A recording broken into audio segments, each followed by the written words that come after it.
Hello and welcome to Lost Love Chronicles. Dear listeners, hope you have subscribed to our new channels, Lost Relation Chronicles and Fright Chronicles.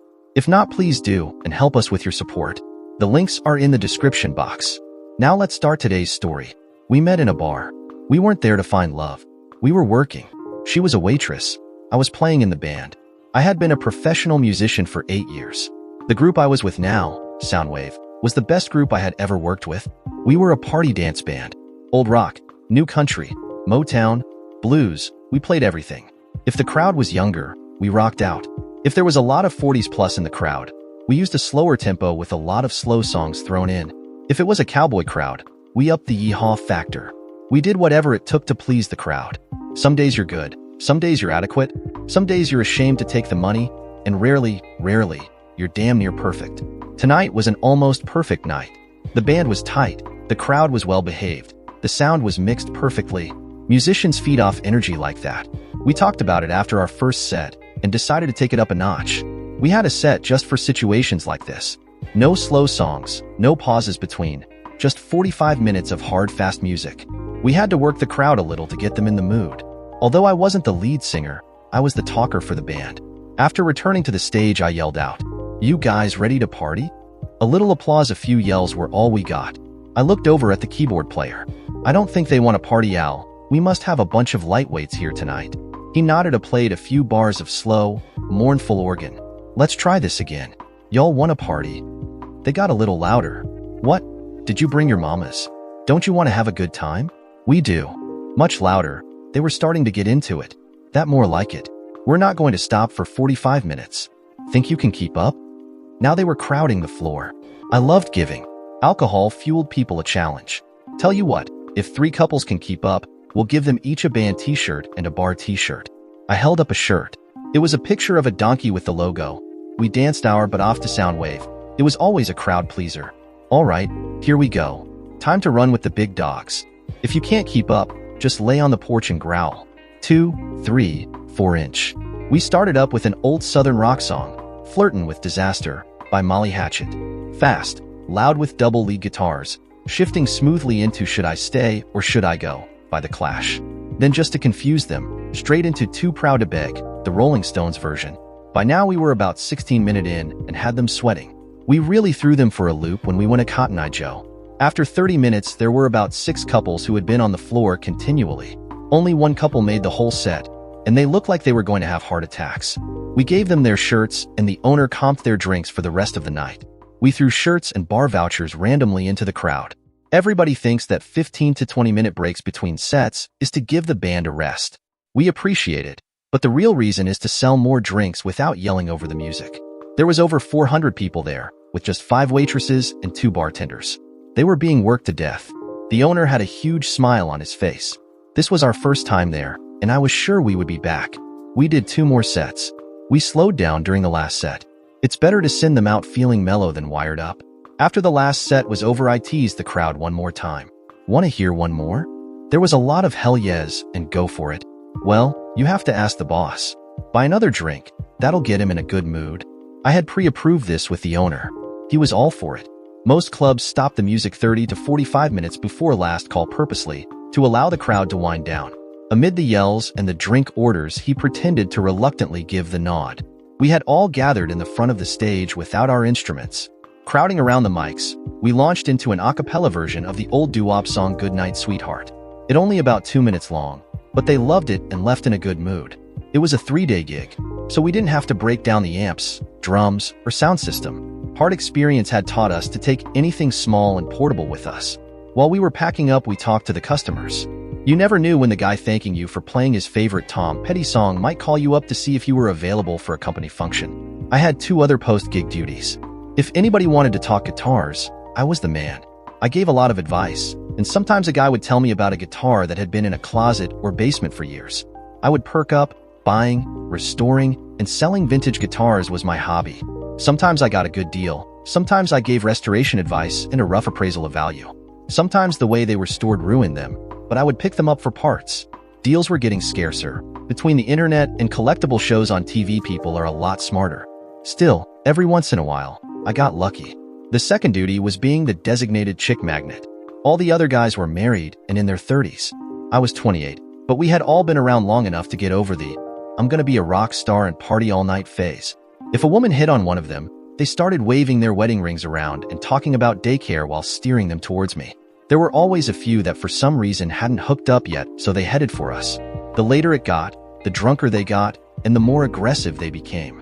A lot were married, having a girls' night out, and decided one of us would be the lucky one for tonight. Usually we were from out of town, and the chance of seeing us again soon was slight. I had a wedding ring I used when we traveled. It helped some. In all honesty, when I was younger, I hooked up a lot. The band I was with had a good agency, and they sent us all over the Southeast. That all changed when I picked up an STD. You have no idea how much fun it was telling a doctor you couldn't give him the name of your partners because you hadn't bothered to get them. He had to settle for a list of the places I remembered. Management was not happy when they were contacted by the health department and were told to place posters of me in the ladies' room saying, "If you've had contact with this man, come in for a checkup." The band had jobs canceled and had to fire me for self-preservation. I had no hard feelings, but it was years before I played in that state again. I still played occasionally, but I made sure they looked clean and unmarried. I had a friend who met up with a woman and made regular visits whenever he was in town. When her husband found out, he smashed his hands with a ball bat, ending his career as a keyboard player. He works in a warehouse now. I also used industrial-grade protection. Tonight, I was still on a high from the great session we had played, so I broke my normal rule and decided to have a beer.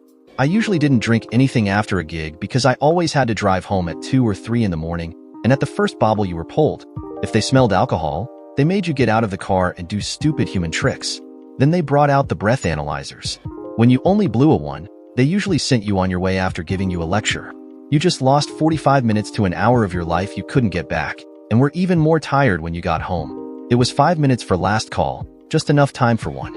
I idly eavesdropped on the 2 waitresses sitting behind me, a tall platinum blonde and a smaller but bustier redhead. I had passed them on the way to the bar. I heard one groan. "They worked us like dogs tonight. I think my feet are gonna fall off." Mine too. I worked last night also. I may have to crawl to the car. I should have left it alone, but my good mood pushed me over to the table. I gave them my best non-threatening smile. "Hi girls, may I sit?" I could see it in their eyes, 2 a.m., and some a-hole still wanted to hit on them. I saw a flash of recognition from the redhead. "Say, aren't you into band?" "Yeah, I'm the bass player." "Wiley." The redhead answered for both. "This is Sammy, with an I. I'm Sandy, with a Y. Please, sit, but you'll have to get another chair. All these are tied up." They had their feet propped on the other chairs. I grabbed one from another table. "That's why I came over. I can fix it." Sandy looked me over pretty good.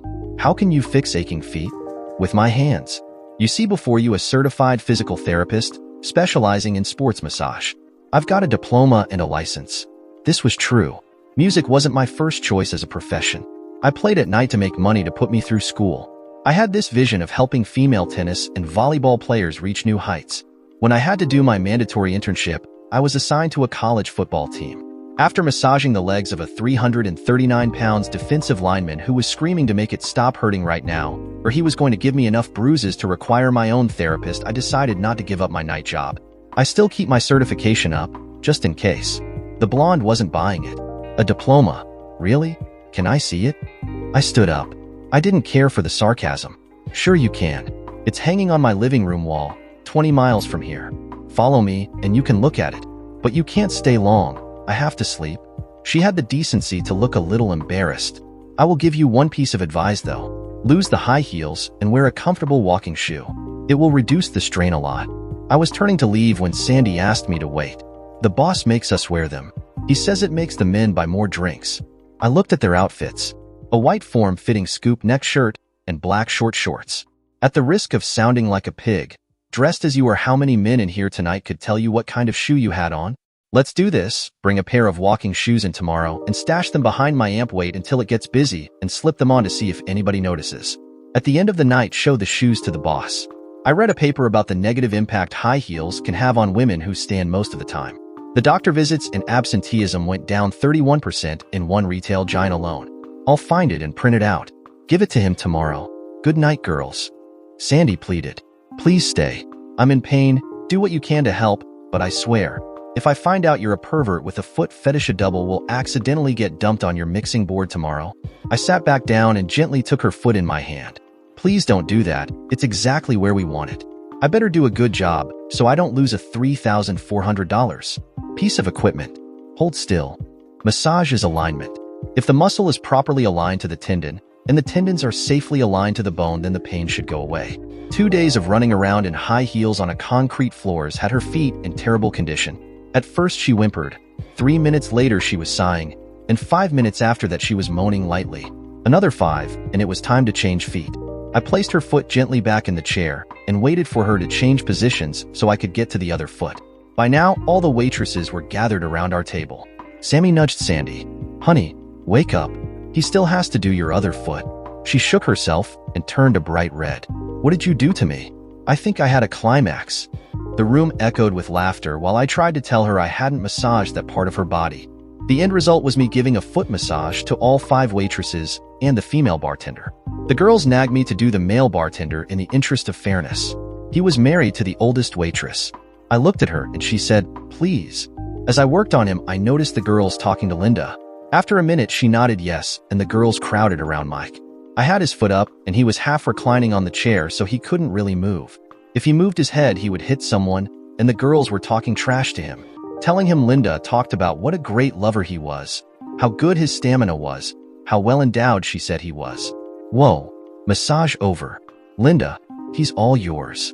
Linda had a wolf's grin on her face. Yes, he is, and I intend to make good use of him. Girls, let him up before one of you pokes his eye out.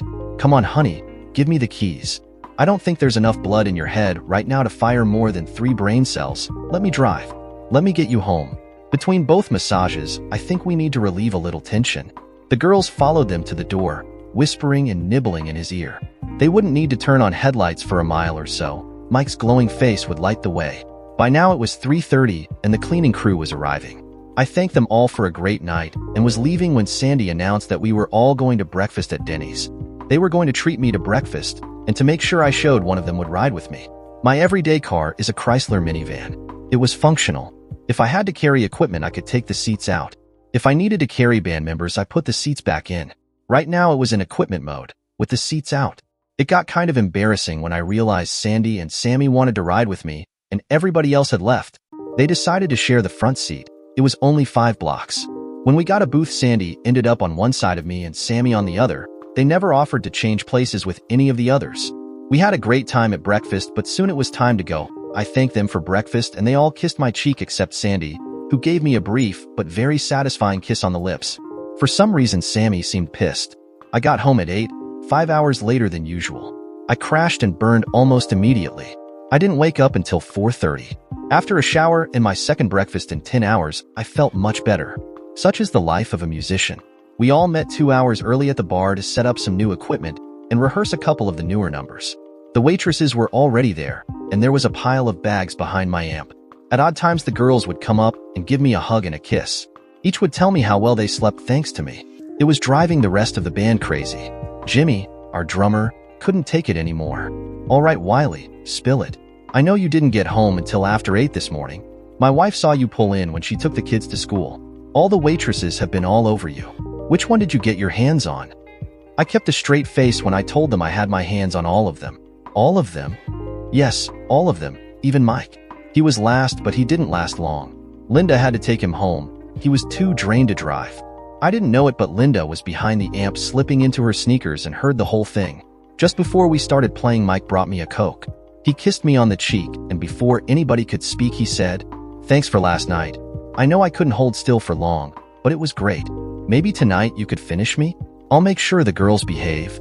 I never batted an eye. I'll make sure I do you first tonight. We'll let Linda watch." The guys were standing there with their mouths hanging open. I grinned. 2, 3, 4. We became the house band, 3 nights a week. I never told the guys the whole story of that night. Every once in a while, one of the waitresses would ask me to do her, saying she needed it bad. Or throw up the fact that I had done Jill twice. It was her turn tonight. They were really torn up when I started dating Sammy and Sandy. I liked them both, but I could tell neither liked the fact that I was dating the other. The problem resolved itself when Sandy's mother got sick, and she had to move 900 miles away to take care of her. By the time she came back 10 months later, Sammy had been living with me for 7 months and engaged for 2. If she had stayed, maybe I would have been living with her instead. I don't think she would have stabbed me in the back or turned into a total screaming psycho. We lasted 11 weeks as the house band, a pretty good run. Our agent said it best.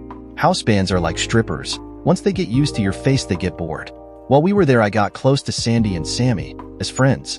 Because our schedules actually matched, we could get together and go to movies, art galleries, flea markets, or just hang out. I thought things were fine until Sandy forced the issue. Look, Wiley, you have to know we both like you. It's time to take it up a notch. We're not Mormons. Polygamy isn't working for us. I felt like I was about to go tap dancing in a minefield. I don't know. What if I decide I like you best, but I just don't do it for you? What if I like Sammy and it ruins your friendship? Or ours? She grinned. We're big girls. Plus, we're not that close. Well, no pain, no gain. Since you took the first step, are you by chance free Sunday? Well, she smiled. I was going to wash my hair, but since you asked so nicely, I would be happy to see you Sunday. What would you like to do then? She surprised me. Oh no, you have to pick. Be creative. I get bored easily. All right, I'll pick you up at 2 o'clock. Wear a nice conservative dress. And bring along jeans. At some point you might like to change. I have to go tune up now. I saw her talking to Sammy later, and she seemed irritated. I found out she assumed I would ask her first later. When I went to pick up Sandy, she was waiting at the door. At first, she didn't recognize me because she was staring at my car. Up until then, she had only seen my van. Is this your car? No, I stole it to my way over to make me look cool. Is it working? Not the response she was expecting. Yes, it is. Now, when did you get this? I've had it for about 3 years.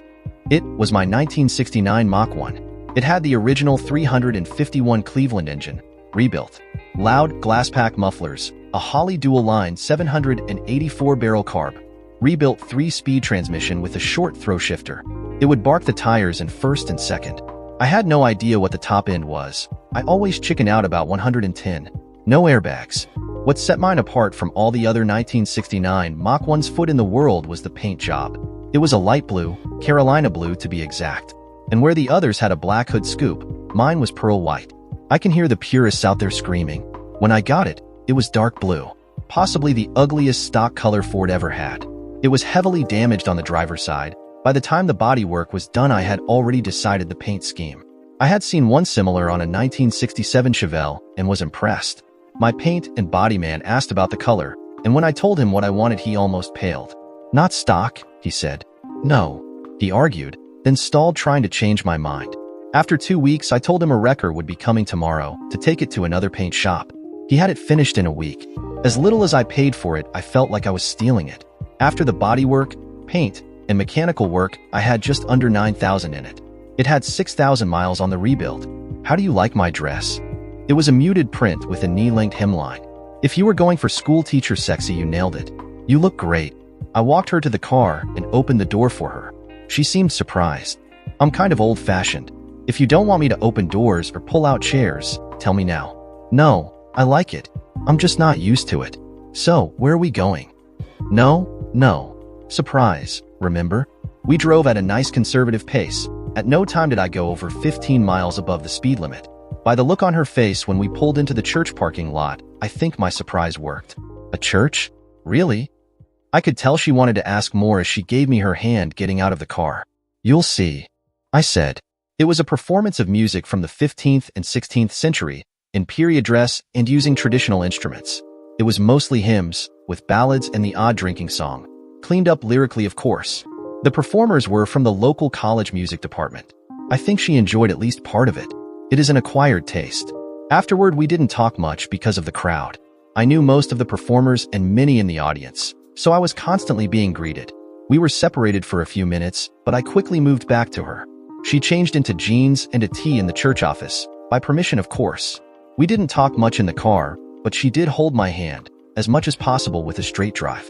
By then it was about 6, on a pleasant early September day, not too hot, not too cold, perfect for a picnic. I drove to a small state park that I knew wouldn't be too crowded this time of day. There were only 3 cars in the parking lot, all belonging to fishermen. There was a 60-acre lake, a large shelter for group functions, and picnic tables scattered around the lake shore. After helping her out of the car, we got a picnic basket, a cooler, and a blanket out of the trunk. She picked a table, and we set the stuff on it. So, we're on a picnic? I thought you were smart. Would you like to eat now, or take a walk first? She chose to walk. We took one or the nature trails around the lake. I'd like to say we held hands, but the trail was at times too narrow and often uneven, so we talked.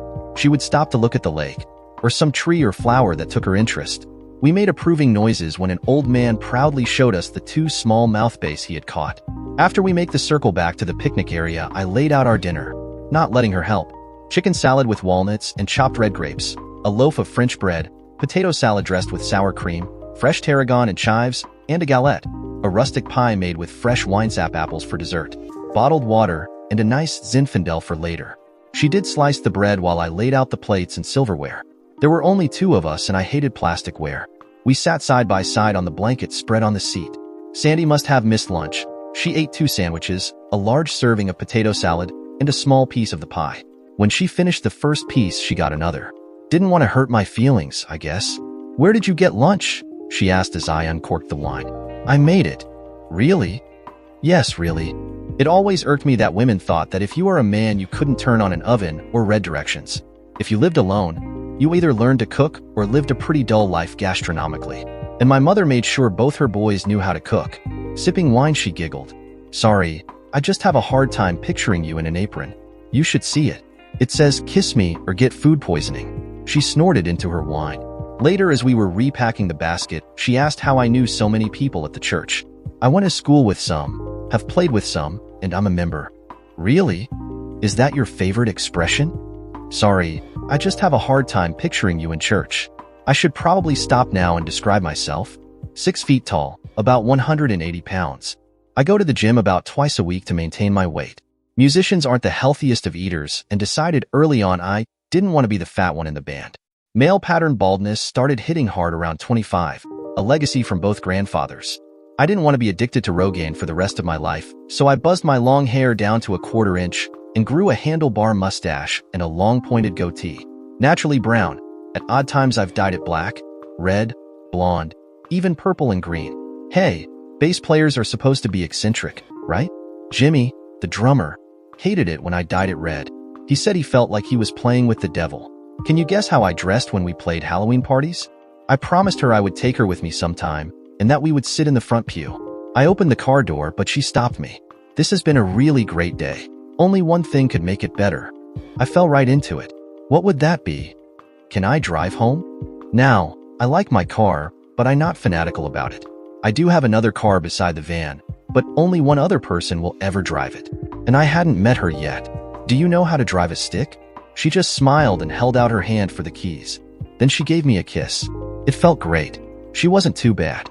After pressing my imaginary brake pedal half a dozen times, I gently asked how many points she had on her license. She took the hint and slowed down. We pulled into her apartment lot about 9:30. As I helped her out of the car, she gave me her version of puppy eyes. One more thing. I was always a sucker for puppy eyes.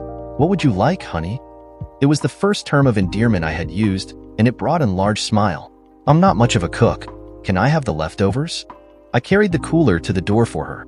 She stopped me there. I'd love to invite you in, but my roommate is home and it would be awkward. Maybe next time we could go to your house. She leaned in and wrapped her arms around me. She gave me a goodnight kiss. Then she gave me another. They were getting longer, and I was just feeling a bit of tongue when the porch light came on. Damn, is your roommate your mother? Trying to hold in laughter, she said, no, she's just nosy. We'll discuss this after I go in. I really had a great time. Thank you. She grabbed me and gave me a probing, intense kiss, neighbors and roommate be damned. Then she went into her apartment laughing. I had just had one of the best dates of my life, and I was still home by 10:30. The date with Sammy went in a totally different direction. I had a rare Thursday night off. She changed shifts with one of the other waitresses so we could go out. We went to a larger town 30 miles away.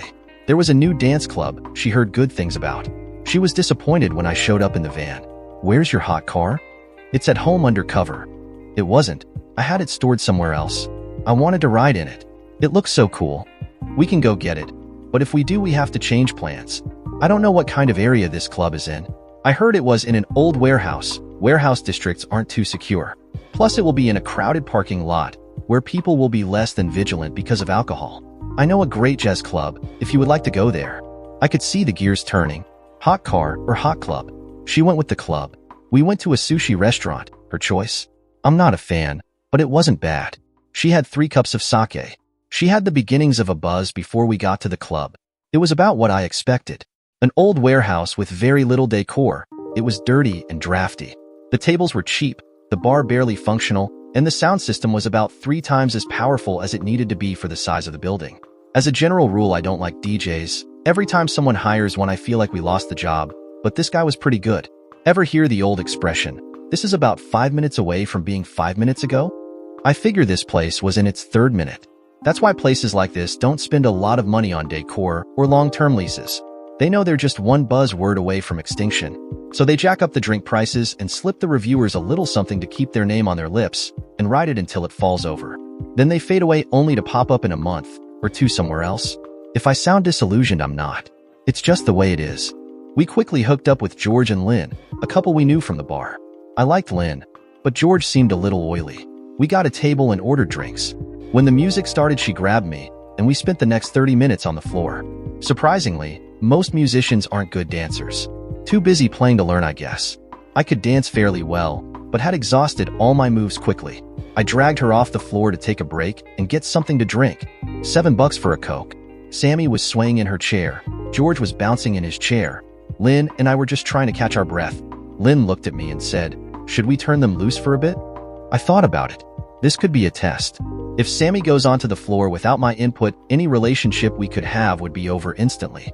If she clears it with me first or flat out refuses, her stock would go up quickly. I nodded yes. She bent over and said something to George. He looked at me and got Sammy up.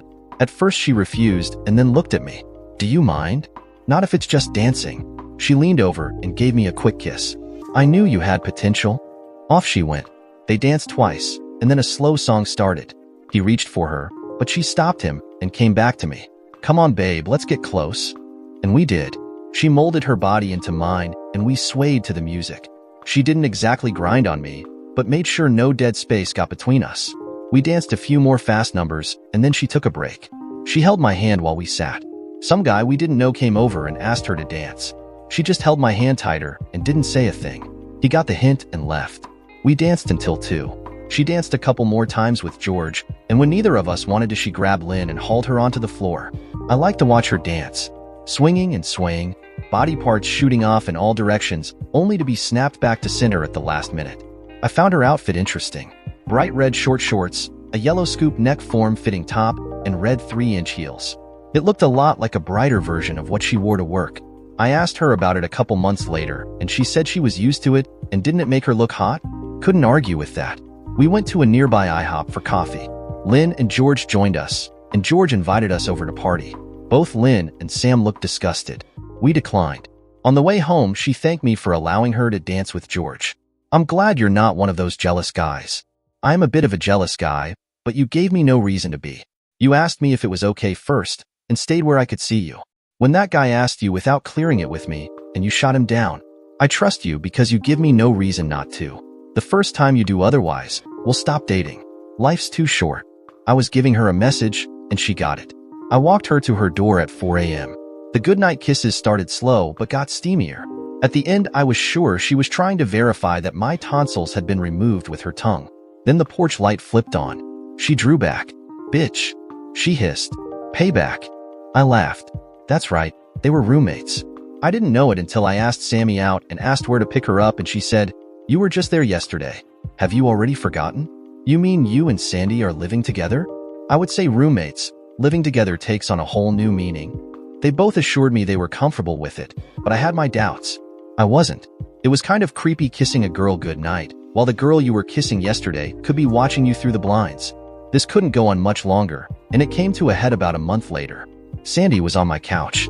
We had been getting progressively more passionate, and she had about 2/3 of a bottle of wine in her. I had the lights low, a fire going, and I had gotten farther than I ever had before. I was tugging at her when she pushed me back. "Stop. Please, Wiley, stop." The blood wasn't flowing uphill for me, so it took a minute to adjust. "Don't you like it?" She had my head in her hands, staring into my eyes. "Yes, I do, baby, very much. But I won't, not without some ground rules." Uncharitably, I thought she should have brought this up 30 minutes ago. Honestly, Between romancing both girls, I had gone the longest without sex in my adult life. I wanted to end the dry spell. What rules?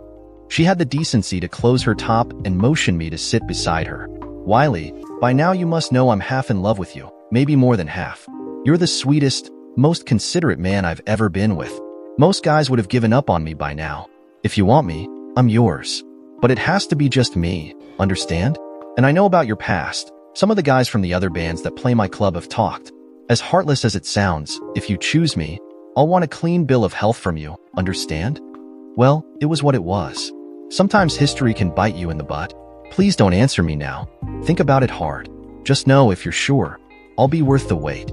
She wiped the tears away and asked me to take her home. It was a quiet ride, but she held tightly to my hand. I walked her to the door. Her kiss was soft, chaste, but wonderful. Call me in a few days, my darling Wiley. She made a sound halfway between a sigh and a sob and closed the door. I didn't sleep much that night. If my life wasn't complicated enough, guess who showed up on my doorstep the next day? Sammy. We need to talk, Wiley. Damn, how men hate to hear those words. Blasting by me, she settled on the couch. Patting it, she motioned for me to sit beside her. Just like Sandy the night before. Deja vu all over again. I'll cut to the chase, Wiley. Sandy talked to me last night. Actually, she cried on my shoulder. This makes what I'm going to say made me feel like a louse. She leaned over and gave me a long, long kiss. Drawing back, she cried out, I'm in love with you. I've never been with anyone who treats me as well as you do. You make me feel like a woman, not some piece of meat you want to use. I felt like a fish out of water, opening and closing my mouth, trying to form words. She placed her hand over my mouth. Don't talk. Do what you do well. Listen to me. I know I'm a little wilder than Sandy, and sometimes you do things you don't really want to just to make me happy, but I try not to abuse that trust. I'll do anything you want if we get together. You know both of us get miserable when the other is with you. If you choose me, you'll never regret it, I promise. Her words had gotten faster and faster. Finally, she drew a deep breath, leaned over and gave me one of her deep, soul-stirring kisses and got up. She paused at the door. One more thing. If you choose me, make sure your fire extinguishers are up to date, because I'll scorch the sheets, the furniture, and anything else you take me on. Bye, baby. Call one or the other of us soon. And she was gone. I felt like a 17-year-old trying to decide who to take to the prom on one hand, and my namesake the coyote on the other, suddenly finding myself over the cliff with an anvil instead of a parachute. Ultimately, the decision was taken out of my hands, even after I made it. I was on my way to the apartment with a doctor's report in my hand. Sammy was at work and I knew she would be there alone. I knocked on the door, and she literally knocked me down, crying hysterically. At first I thought it was for me, but it wasn't. She's had a stroke, Wiley. They need me there right away. I have to go now. What am I going to do? I stroked her arms, trying to get her to calm down. Who had a stroke, honey? Mom. She's in a coma. They need me right away. I'm her designated guardian. They can't really do anything but keep her stable until I get there. Help me, Wiley, please.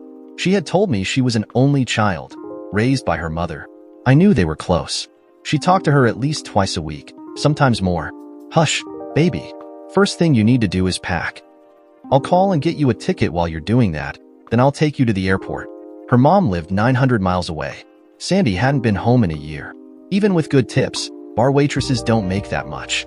She didn't have a car. I don't have the money for a ticket. She might be dying, oh God. I'll pay for the ticket, get packed.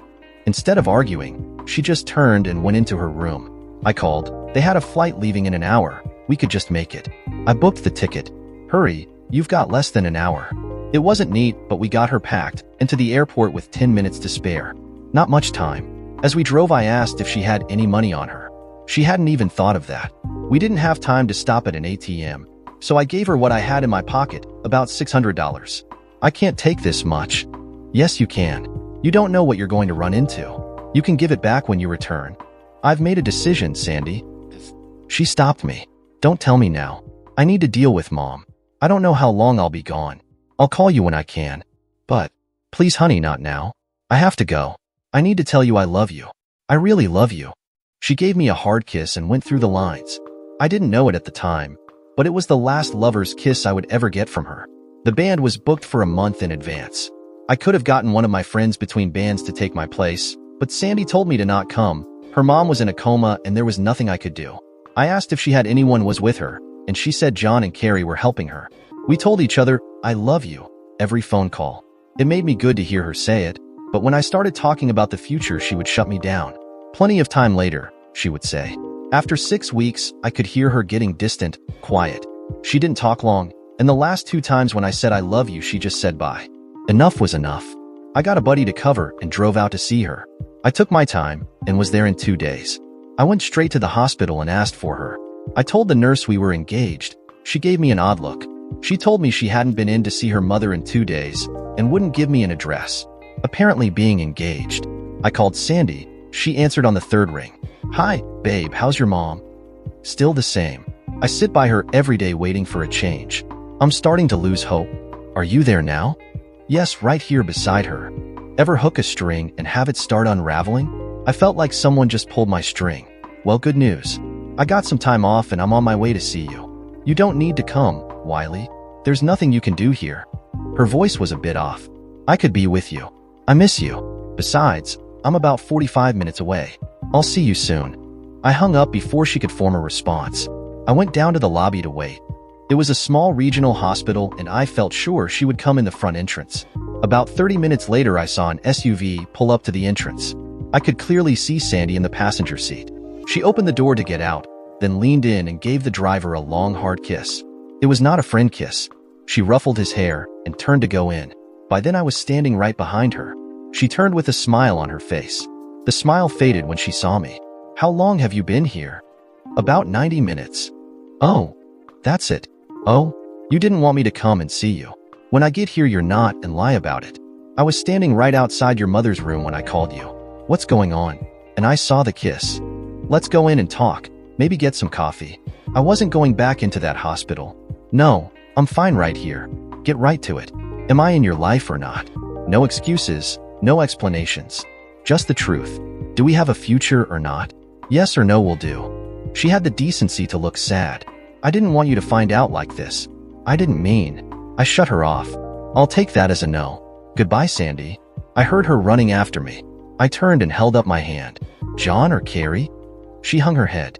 "Carrie," she whispered. "Don't follow me." I turned, went to my van, and backed out. I could see her fading in my rearview mirror.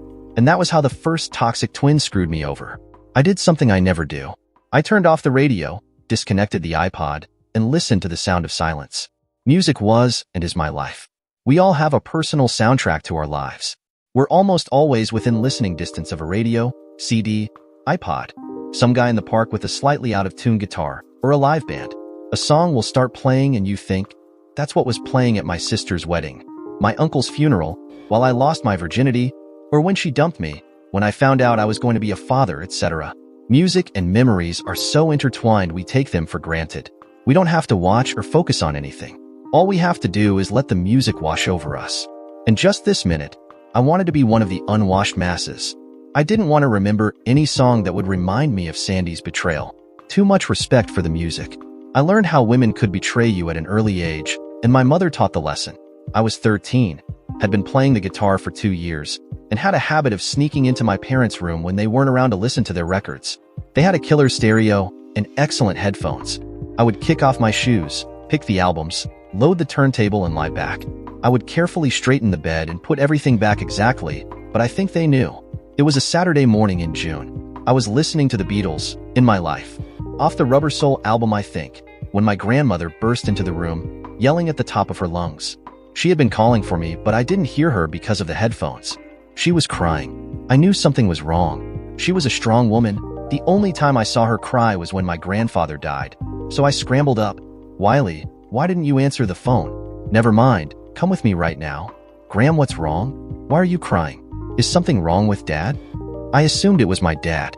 He worked in a factory with a lot of machinery and was always talking about someone getting careless and being injured. My mom stayed at home, so he worked a lot of Saturdays for the overtime. It was worth it to him so Mom could stay home with my little brother Chip. He was 4, and the plan was for her to return to work when he entered school. "No, child. It's your mom. She and Chip were in an accident. I don't know all the details, but your dad wants you at the hospital." Dad was already there when we got there. I could see the tracks of tears, but he was composed by then. "How's Mom? How's Chip?" Graham and I pretty much said in unison. He looked me in the eye. I had always admired his directness, but not today. He took me by my hand, something he almost never did. I never knew if it was shyness or upbringing, but he didn't touch much. Mom had to virtually sit on his lap to get attention. There was no doubt he loved us. He told us often, "Son, your mother is dying." They were hit over by the high school. A big rig lost his brakes on Simpson Hill and ran through the red light. "You need to go in and see her now. She's unconscious, but maybe she'll hear you say goodbye." I pretty much went into shock. Graham led me in. You almost couldn't recognize her with the bandages and tubes. She was on a ventilator, the machine keeping her alive. I held her hand and talked to her. To this day, I don't remember what I said, but it had Graham crying pretty hard. As soon as I left, they turned the machines off. She just simply stopped breathing. They only left her as long as they did at my father's insistence. Outside the room, I saw my father talking to a doctor. He had him by the arm and wouldn't let go. "If he needs blood, my family will give it. Tell us what to do." Chip was in a bad way. He had lost a lot of blood and was still losing it as fast as they pumped it in him. They were running low, something about having a rare blood type, AB something. The doctor agreed to take our blood if the types matched. Of course they'll match, we're his blood kin. And no, I don't remember our blood types. He arranged for a quick test. A very odd expression was on his face when he came back. "I'm sorry, none of you are a match. We've contacted the Red Cross and we're giving him plasma to hold him over. We're doing all we can. Don't give up hope." My dad jumped up, indignant. "That's not possible. One of us has to be a match. We're all related by blood. There has to be a mistake." I understood later the doctor was trying to be diplomatic. He suggested Dad come back to the office so they could go over the typing. He agreed and got almost to the door when he realized what the doctor was trying to tell him. He went to his knees. Remembering the wail he let out makes my hair bristle even now. He stayed on his knees sobbing for 2 or 3 minutes while 2 nurses and the doctor tried to get him inside the office. Shaking them off like flies, he rose slowly and looked them in the eye. "He's still my son. What can you do?" They assured him they were doing all they could and rushed back to the intensive care unit. I was 14 and found out my mother was dead and my brother may be dying. I was on emotional overload, so none of what I witnessed made any sense until later. Chip didn't recover, but he did last 3 weeks. I spent every minute they would let me with him. I brought my guitar and sang to him. I brought the ukulele I had given to him and put it on his bed. Through sheer determination, he had learned the notes to Twinkle Twinkle Little Star, and for about a month he would serenade Mom and Dad while I backed him on guitar. I told him we would be in a band someday and be rich and famous, but he never regained consciousness. I would be at the hospital for hours. I would stay with Chip until I couldn't take it, then roam the halls. The nurses kind of adopted me, and one day they did something that altered my life. One of the older nurses heard me play and asked if I had time to play for some of the other kids, those that would gather in a common room, and I would play kids' songs, funny songs, anything to make them forget they were sick. We made some silly songs up. I would read to the younger ones when I was tired of playing. Some of the children were being treated for cancer, and a bald head or two was not uncommon. One girl, about 11, became close to me. I wrote her a little song about a girl who was so pretty she didn't need hair. Just before Chip died, she became so weak she couldn't come to the common room, so I would go to her room and sing her a song or two every day. I would stop outside the door and ask permission to enter Kara's castle, introducing myself as a lowly minstrel passing through, and would play for a meal. Our meal was 2 Hershey's dark chocolate kisses, just about the only candy she was allowed, and then only 2 pieces. So when I sang her a few songs, we would share the candy like it was a feast. I would bow to her and promise to be back when I was hungry. Chip held out as long as his broken body allowed. Every day I would say, "See you tomorrow," glance around to see if anyone was watching, and kiss his forehead. I guess it was a blessing he passed in the middle of the night. Graham and Dad handled the nights while I would stay during the day. My dad spent every minute he didn't have to work at his bedside.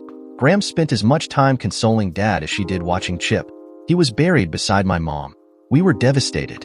Graham gave up her house and moved in with us, saying we needed a woman's touch. Dad became even quieter than before the accident. Graham filled the void left by my mother for me, but Dad remained lost, and I feared he would never fully return. I was always independent-minded even as a child, and spent more time with my mom. When Chip came along, he was overjoyed. As soon as he was able to walk, he followed Dad everywhere. If you wanted Chip, see where Dad was at. That's how he got his nickname. Everyone said he was a chip off the old block. It was a pretty bleak summer. When school started, I gradually came out of my funk.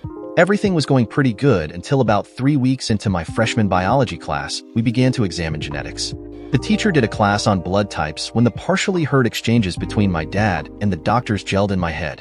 I knew then Dad wasn't Chip's biological father. I became so Graham had to pick me up. When we got home, I told her why I had become ill. She hugged me gently and told me one day I would understand that life as an adult could be hard and confusing at times. It seemed simple to me. You met someone, fell in love, spent the rest of your life together. Death do us part and all that. Apparently nothing is so cut and dried in the real world. Graham told my dad I had figured it out, but he never discussed it with me. He stumbled on in a fog for almost 2 years. All those years he told me how dangerous the machinery he worked with came home to bite him. He slipped and was pulled into a machine, getting lacerations and a broken arm. He healed, but his arm required therapy. His therapist was named Dorothy, but preferred Dottie. This woman alone restored my faith in females. She was a couple years older than my dad, and they connected at once. I think it was because of her I went into physical therapy. She was divorced. Health problems when she was younger made her unable to bear children. Her husband left shortly after. She told me once she had given up on love until she met Dad. They were married 7 months after meeting. Over the years I've looked at Dottie and understood why there were so many mean-spirited in the world. God had accidentally given Dottie the love capacity of 10 people. I never met a sweeter woman. We started out slowly. Dottie had never been exposed to teenage boys, and I had never had a stepmother. Enough time had gone by that I knew she wasn't a replacement for my mother, so I looked at her as a new experience with no baggage. I wasn't cold to her, and we gradually warmed to each other. Her vast capacity to love found a willing recipient in a lonely teenage boy. I never realized what I meant to her until one day about 6 months after she had moved in. My friends came by and wanted me to go to the mall. I still had about a month to go until I was 16 and couldn't drive. Let me ask my mom if I can go. I yelled to them. Turning around, I saw Dottie looking at me with an odd expression. I had never called her mom before, even though I had been thinking in those terms for about a month. What about it, Mom? Can I go? She put her hands up to her mouth, burst into tears, and ran into the bedroom, slamming the door. I was freaked out. Dad found me on the couch 30 minutes later. One look and he knew something was wrong. What's the matter? It's Dottie, Dad. I said something and she started crying and ran into the bedroom. I don't know what I did to hurt her, honest. He knocked on the door. Dottie, what's wrong, hon? Did Wiley hurt your feelings? The door flew open and he was dragged into the bedroom. She was still crying, and it upset him. I'm gonna have a long talk to that boy. Straighten him up, I promise. She finally found her voice. You will not. He didn't say anything mean. He did something I thought no one would ever do. He called me Mom. He thinks of me as a mother. His mother. I never thought it would happen to me. I'm so happy I can't stop crying. My father grinned. His life was just about perfect now. He looked at Dottie with pure love. Dottie, when you calm down, you better talk to your son. He thinks you're upset with him. He's sitting on the couch badly confused. She immediately jumped up and ran into the living room and nearly suffocated me with her hug. I love you, honey, so much. When I finally got her to let me breathe, I made another error that sent her back into the bedroom. Geez, Mom, I love you too. What's the big deal? Dad just grinned at me and told me to get my butt in the truck. I was still confused when he dropped me off at the mall and gave me $30. If I didn't find my friends, I was to call him to be picked up. I need to spend a little private time with your mother, and don't worry. You did a very good thing today. When I got home, there was a huge chocolate cake on the table. We destroyed it. When I was 17 and playing in bands for money, I scraped together enough to get Dottie a ring for Mother's Day. It had her birthstone, my birthstone, and Dad's birthstone in it. She treated it with the same reverence as her wedding ring. When I got back to town, I was pretty ill-tempered for a while. In fact, I was a first-class a-hole. I went back to my old ways, screwing every woman I could get my hands on, except the married ones. Probably did a few of those too. They were just smart enough to take their rings off. It made things a little tense in the band. We were about to fall apart anyway. 2 guys were catching grief from the wives about the time they spent away from the family. Another was starting to miss practices and even missed a job. We had backup material and arrangements for 4 instead of 5, but the contract called for 5, and we had to take 20% less. It didn't hurt the ones who showed financially, but it did damage our credibility. If you got the reputation of not delivering what you promised, you got fewer jobs. Normally, when things happened and one of us couldn't make it, we all knew enough guys floating around between bands or in semi-retirement to fill the void. It had been 7 weeks since Sandy, and we hadn't been booked into scooters, the club where Sandy had worked and Sammy still did work, so I hadn't been there. One night we were playing at a place across town and had just started a break when Sammy walked in. Walked isn't an adequate word. Strutted would be more apartment. Instead of her trademark shorts, she had on a short, clingy black dress that hugged her curves and exposed her long, sexy legs. Every man in the place watched her glide to the table reserved for band members and friends. She spoke to all the band members pleasantly before turning her attention to me. "Hi, Wiley. Long time no see." She leaned over and gave me a deep, long, sensuous kiss. Then she slapped me so hard I felt like my goatee was knocked sideways. "Get over it. The bitch dumped you. You're better off." Then she handed me a napkin with her number on it in case I had forgotten it, blew me a kiss, and strutted right back out. I called her the next day. We talked but made no plans. 3 days later, she called to tell me she was off the next day. And what would we be doing? We went to dinner and a movie, her choice. I didn't want to be anywhere near a dance club or a bar. It went very well. We took the Mach 1. I think she loved that car more than she ever loved me. She used every excuse she could think of to get into it. It was 4 weeks before she got me into bed. She was sensual, flexible, firm. I don't think she had an ounce of fat on her. The fact that she had done yoga for years and was double-jointed, coupled with the fact I was a certified massage specialist, made for some interesting evenings. We slowly got comfortable with each other. While asserting her independence, she was a bit possessive and jealous about me. We had to compromise. We realized both our professions were prone to casual liaisons, and not to allow ourselves to be tempted. It worked. I never heard anything bad about her, and she got no negative reports about me. We were progressing nicely. Several months went by, and we grew closer. The roommate that replaced Sandy was kind of unreliable, and when the lease came up, she left Sammy hanging. What am I gonna do, honey? No way I can afford the apartment by myself, and no one seems to want to share. I'm going to be homeless soon. It seemed simple to me. Sammy, relax. Move in with me. You're here most of the time anyway. Shit, most of your stuff is already here. Let's try. If it doesn't work out, I won't evict you. You can take the other bedroom until you can find a place. It took a little adjustment, but we soon settled down into domestic semi-bliss. She didn't like it when we had to travel for the weekend, and I didn't like it when her schedule kept her away from me. I gently tried to persuade her to get a regular job and go back to school. She looked around but couldn't find anything that paid enough to quit the bar. The band had smoothed out. We replaced the guy with attendance problems. The lead guitarist split from his wife. Nothing to do with the band. We were working steadily. Life was good. When I went to college, I made friends with a psychology major. I stopped in at one of the snack bars and it was crowded. There was a woman sitting at a table for two and I asked if she would mind sharing. Dressed in t-shirt and jeans, no makeup and with buzzed hair, she practically screamed butch. Looking over the textbook at me, she shrugged. There was a hard edge to her voice. Sure, but don't expect anything. I'm gay. In mock surprise, I said, really?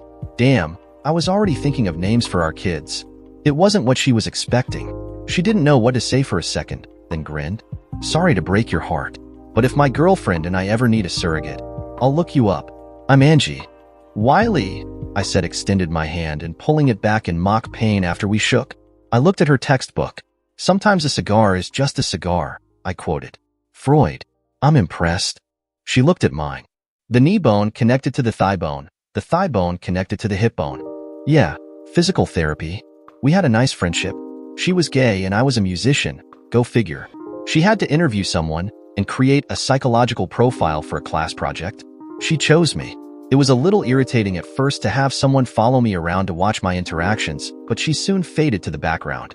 She met the people I associated with and interviewed them about me. Notes and voice recordings piled up. She wouldn't let me read it when she was done, but she got an A. I finally nagged her into sharing her findings about me. One night after she, her girlfriend, and I had consumed 2 bottles of wine, she opened up. You're an onion, Wiley, an enigma hidden in a riddle surrounded by a puzzle. You like people, but you don't trust most you meet, including all women. You know lots of people, but have very few friends. You keep your thoughts to yourself, highly compartmentalized. You keep people segregated. Your school friends know nothing about your work friends, or the people you do volunteer work with, or the people you interact with through your side business, and none know anything about your family. You, a chameleon, Wiley, different things to different people, and you get very uncomfortable when they blend. I don't think anyone will ever know the real you, including yourself. You're a Gemini by birth, so you're supposed to have a split personality. But damn, Wiley, there's a whole crowd in your head.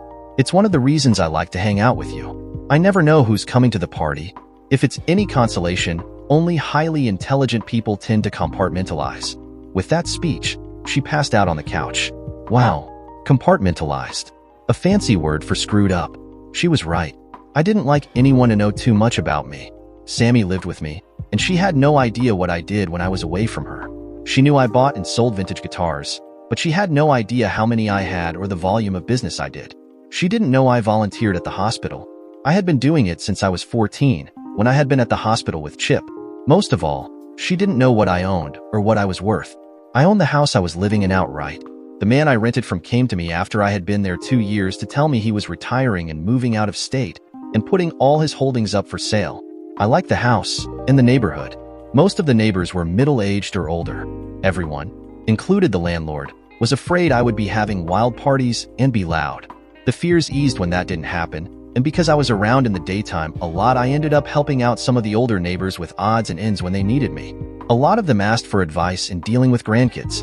I gave what advice I considered reasonable, reminding them I had no practical experience with kids. I also owned some property with mini warehouses on it. This came about by accident, but was a very nice investment. Alright, I was 30 years old and played in a band for a living. Where was the money coming from? I actually made pretty good money playing music. After expenses, I usually netted about 45 grand a year.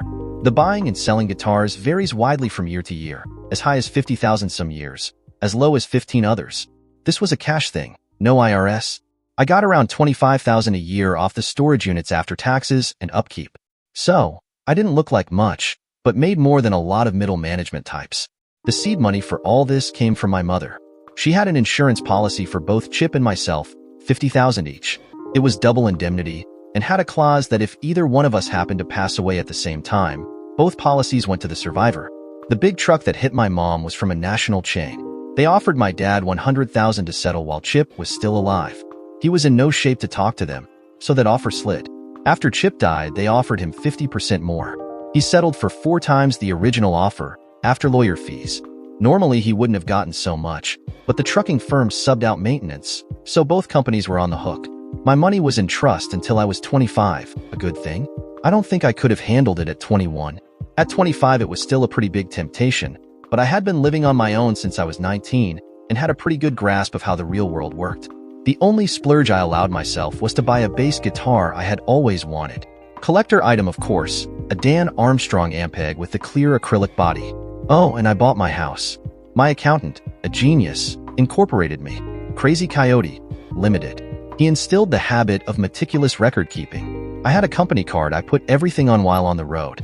Everything was on my laptop I carried with me everywhere, plus printed hard copies I kept in a file cabinet in my spare bedroom. Nobody except my parents knew what I was worth. Things were going really well for Sammy and I. Cohabitating went smoother than I expected. There were minor clashes. I was a neat freak and her less so. She hated most of the music I played at home. Her procrastination drove me crazy. My tendency to overanalyze things made her grit her teeth. But we got used to each other, each agreeing to give in and compromise on most things. The one thing that really got to me was her complete indifference to car maintenance. Her 2001 ugly brown Camry was held together by faith and imagination. She ran out of gas constantly because the gas gauge didn't work. I had my mechanic check it out, and his best advice was let it die a natural death. He did a patch job on most of the major problems, but made no guarantees. Still, it ran much better when we got it back. I gave her a serious lecture about preventative maintenance that went in one ear and out the other. We never fought about money. I told her not to worry about rent, I would cover it. She did insist on paying the power bill, and we split the groceries. Instead of saving the extra money she had for a new car as I suggested, she updated her wardrobe. She did find another job, mostly by accident. One of the regulars at her bar had a friend with a high-end restaurant who was looking for a new hostess. It was better hours. She would be home by 10:30 instead of 3 a.m., and the pay was about a third more than she was making now, including tips. It was a win-win situation for both of us. Her hours were long, 10:30 until 10, but only 4 days a week, Wednesday through Saturday. Since my schedule usually left me free the first part of the week, it was perfect. She even scheduled some classes at the community college in hotel restaurant management. We had just had a lust-filled morning. I was drained and she was full of energy, like always. She was folded up like a pretzel across me, idly rubbing my buzz cut. Wiley, Ever think about what our kids would look like? Sure, slender, tall, beautiful, a lot like their mother. I just hope they get my brains. She slapped at me gently, then smiled. I hope they get your brains, too. I wasn't sure, but I think a step was just taken towards marriage. I thought about it a lot for the next few days. The decision was easy. I made a reservation at her restaurant. I got the staff involved and slipped in while she was distracted. Carefully placing the box on a table, I had the waitress get Sammy, saying there was a problem with the table and could she help sort it out. She went to the table with half the staff in tow. When she got to the table, it was empty. "What's going on?" asked an obviously confused Sammy. I was standing behind her, dressed in a nice suit, the first she had ever seen me in. "The problem, my dearest Sammy, is the ring in that box is not on your finger. The problem is, when I say Samantha Anderson, will you marry me? You have to say yes, as loudly as possible. The problem is you're not sitting across the table sipping champagne, toasting the rest of our lives together. As hostess, isn't it up to you to fix my problem? I'm waiting." She twirled around as I made the little speech I had rehearsed, smothered me with kisses and hugged me tightly. Regaining her breath, she stepped back and became very formal. "Sir, it is the goal of this establishment to satisfy every customer." She slid the ring on her finger while the waitress poured the champagne. "Now, before we enjoy this excellent wine, isn't there a question you need to ask me? Samantha Anderson, will you?" She pulled me up from my knee and tried to suck all the air in my lungs out. "Yes, Wiley Patterson, I believe I will." The rest of the night was a blur of congratulations. It was one of the happiest days of my life. The only person who didn't look happy was Gary, the manager. You know how you can sometimes look at a person and instinctively dislike them? That was me with Gary. He was tall, good-looking in a slick kind of way, and the a-hole had a full head of hair. I felt like he could have been a snake oil peddler in a past life. His seemingly sour attitude made me feel even better as I raised my glass to him. Her car finally died, and she sold it for junk. She just naturally got into the Mach 1. I warned her not to get too comfortable. The car was an investment, and sooner or later I would need the money for something else. It was why I got it in the first place. Some people are motorheads and live for their cars. In my experience, the most militant of this group are Mustang owners, followed closely by Corvette fans. Some people are muscleheads, living for bodily perfection. These guys scare me more than the car people. If you replace the rims on a car and don't like them, you can switch them back. When you mess with steroids and cosmetic surgeries, it's a one-way street. Jesus freaks, alternative living advocates, nudists, career obsessionists. Everyone has something that is their identifying marker that proclaims, "This is me." My marker, of course, was music. I had at various times played in metal bands, beach bands, rock bands, blues, country, bluegrass, jazz, even Celtic and Zydeco groups. I owned 4 basses, all vintage except for one, 5 guitars, assorted keyboards, a grand piano, a Hammond B3 organ, tin whistles, 2 accordions, a mandolin, a 5-string banjo, and a ukulele. And I was proficient in all of them. I was smart enough to know I couldn't continue with the line of work I was in. I had been doing it for 13 years and was actually kind of tired of it. Unless you hit the big time, there was very little fame or money in it. Most singers or bands have a shelf life of about 3 to 5 years before fading into obscurity. I know, bands like the Rolling Stones, Tom Petty and the Heartbreakers, or singers like Paul McCartney or Willie Nelson can last decades, but they are the exception to the rule. Songwriters are a different group. You don't have to be able to sing or even play an instrument, just have the ability to string words together in a pleasing manner. As long as they remain inspired, they can last for years. To that end, I had been writing songs for years. Most sucked, but some had potential. I mostly wrote to please myself, but recently considered polishing some of my best and pitching them. Even now, I keep little micro recorders in my vehicles in case something occurs to me, and I can record my thoughts and expand on them later. Most of my inspiration comes from real life, both mine and people I knew. Some actually come from the radio. I once heard an interview with Paul Williams, a terrific songwriter from the 70s and 80s, where he said most of his best work came from listening to other songs and thinking he would have done it differently. That wisdom stuck with me. I actually had a song that went to number one on the beach music charts. Beach music is a popular subculture in the Southeast, from Maryland to Florida. It grew from the need for music to dance the shag to. Now, in England, shag means jerk off, but in the US it's a dance. A sped-up version of the jitterbug and other popular dances from the 1940s. Originally danced to black R&B records, white bands recognized the potential and started doing records usual remakes of the originals. Realizing they could make more money with originals, they began writing their own material, usually a more sanitized version of the R&B numbers. Beach music fans are like country music fans. One hit, and you have fans for life. The band that had to get rid of me over the VD episode was a beach band. They were bemoaning the fact they had no original material one day when I suggested we write some. They scoffed, saying they had tried and their efforts sucked, but I was welcome to give it a shot. I sat down and in 45 minutes had the nucleus of their first hit. I thought the inane dribble about blondes and fun, sands and tans, and love so sweet on a moonlit beach was pure horseshit, but they almost pissed their pants when I played it for them. They took it, arranged it with emphasis on the brass and organ, and released it. It went to #1 in 2 months, but then again there wasn't much competition. It boosted our performance price and everyone was happy. I still get small royalty checks every quarter. The pressure was on me to write more, and I did write 2 more that charted, one at 32 and one at 19. Then I had to leave the band, so that career was over. It was enjoyable for the most part, and I really learned to appreciate the depth of a horn section.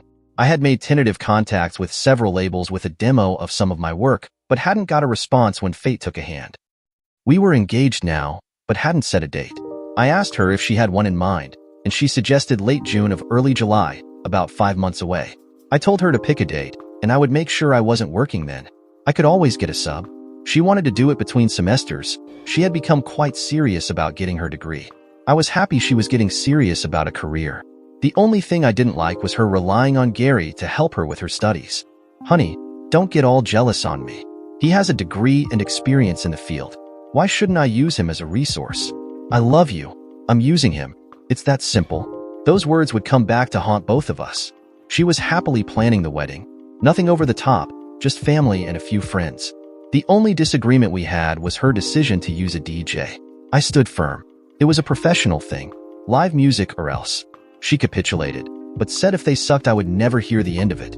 After all, we only get married once, right? Wrong. I had been married once before, for 23 days. When Chip died, I didn't go around the hospital for about a month. One day I got a phone call. It was the hospital, specifically the head nurse on the floor that Chip had been on. She said she knew it was hard on me, but would I mind bringing my guitar and singing to the kids again? They had been asking for me. I talked it over with Graham. She thought it would do me good, help me heal. I took my guitar, some tambourines and bongo drums, and had Graham deliver me.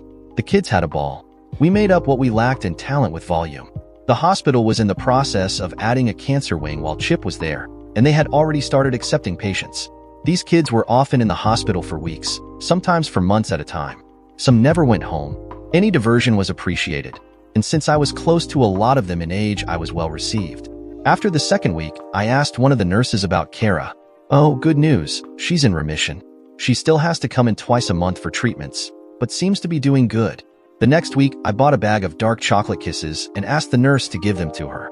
According to the nurses, she cried when she got them. She found out what day I came, and she changed her appointment so she could see me. When I saw her sitting in the wheelchair, required during treatment, I immediately launched into Kara's song, written specifically for her.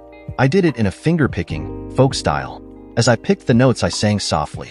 A minstrel travels all around and sees beautiful girls in every town. But I've never seen a maid so fair. As Kara so beautiful she needs no hair. I sang the other 3 verses as I moved closer to her, until I was sitting by her side. That was the exact moment when I understood the power of music. She was crying. Her mom was crying. The nurses and some of the kids were crying. Even a doctor tried to hide his emotion. I went on to play the songs I knew the kids liked. Being kids, they rebounded from the sadness quickly, becoming loud, happy at least for a little while to just be kids again. While I gathered up the tambourines and bongos to be stored until the next week, I got several surprises. First, the head nurse, a black lady in her 40s, came up and gave me a tremendous hug. Thank you, honey. I know that you could just as easily be hanging out with your friends instead of being here. You've got an important gift, Wiley. You can move people with your music. In 10 or 15 years, when your songs are on the radio, I'm going to say I knew for years you were going to be famous. And that you're a good man, someone I'm proud to say I call a friend. I didn't know what to say, so I hugged her back. After seeing the head nurse hug me, the other nurses followed suit. Kara's mom also stayed behind while she had her treatment. After the hug, she led me to a corner for some quiet conversation. Thank you, Wiley. For a while, I thought Kara had given up hope. You have no idea what your song means to her. You never met her before, but she had beautiful hair. Long and blonde, she constantly changed styles. She loved it. When she got sick and found out chemo would cause her to lose her hair, she cried for days. Then, the day before the first treatment, she made me take her to a salon that participated in Locks for Love, a group that donates hair to cancer victims. I was never so proud of her as I was that day. I'm gonna lose it anyway. This way, someone can enjoy it. I can always grow more after the treatments. Please, Mom, let me do this. I still see the earnest look on her face. I cried with her while the stylist carefully removed her beautiful locks. Even the stylist had tears in her eyes. She had to stop once just to retain composure. She kept one single lock as a reminder of what it would grow back into. She paused, overcome for just a second. I have to be honest with you. Even with her improvements and remissions, she only has a 30% chance of beating her disease. But we hope and we pray. Her attitude has improved tremendously since she met you. When you didn't come around for a while, she moped. Finding out you were back had her bubbling. I could see the difference. I need a favor. I want you to spend a little time with her alone when you can. But I need to caution you. She has a huge crush on you. Please don't hurt her. Will you help me? Well, talk about dumping a load of responsibility on a kid. But I knew I was going to do it. I talked it over with Graham, and she encouraged me while cautioning me at the same time. She knew I was still emotionally fragile. Oddly, Dad seemed to think it was a good idea. So, the courtship of Kara began. We started hanging out on Thursdays. Graham would drive me to her house, 20 miles away, and drop me off for 3 hours. I never knew what she did while she waited for me. We would do what kids did. Played video games, watched TV, talked about everything. I was 14 by then, and she was just past 12. She probably knew more about sex than I did. Girls always seem to be ahead of guys in these areas. Not that we did anything remotely sexual. We were still kids. Plus, her mom was always close. Looking back, I think she was more worried about Kara starting something than me. She did insist on snuggling with me on the couch while we watched TV. I was uncomfortable at first, but soon it just felt natural. She also insisted I kiss her when I left. A quick peck, closed mouth. I was worried about her mom, but she thought it was cute. She even managed to get a picture of us kissing once. Kara had it blown up to an 8x10 and displayed it on her dresser. The friends she had that still came over seemed in awe that she had caught an older guy, especially a musician who could write personal love songs. I got a copy, wallet size. I still have it. It was a confusing time for me. We were at the age when we first started taking a look at the opposite sex. I was considered cute and attracted some attention from the girls. When one of them wanted to get closer and made overtures, I told her I had a girlfriend. When she asked who she was, I told her she didn't go to our school. She didn't take rejection well and had a big brother she complained to. Kara didn't like to go out, but with my grandmother and her mom's help, I kind of forced her to. They thought it was good for her self-esteem. And despite the loss of hair, she was very pretty. We went to movies because we both liked them, and no one seemed to notice her. She would get anxious once we were out in the open, and I would hold her hand. Slowly, she started to relax, especially if we had one or two of her friends around us. One afternoon, we were at an ice cream shop eating frozen yogurt, one of the few snacks she could have, when the girl I had rejected saw us. The next Monday, her brother ran his mouth, saying I would rather be with bald-headed sickos than a real girl. I surprised everyone, including myself, when I tried my best to beat the shit out of him. My attack surprised him, and I had him down on the ground thumping on him pretty good before they pulled me off of him.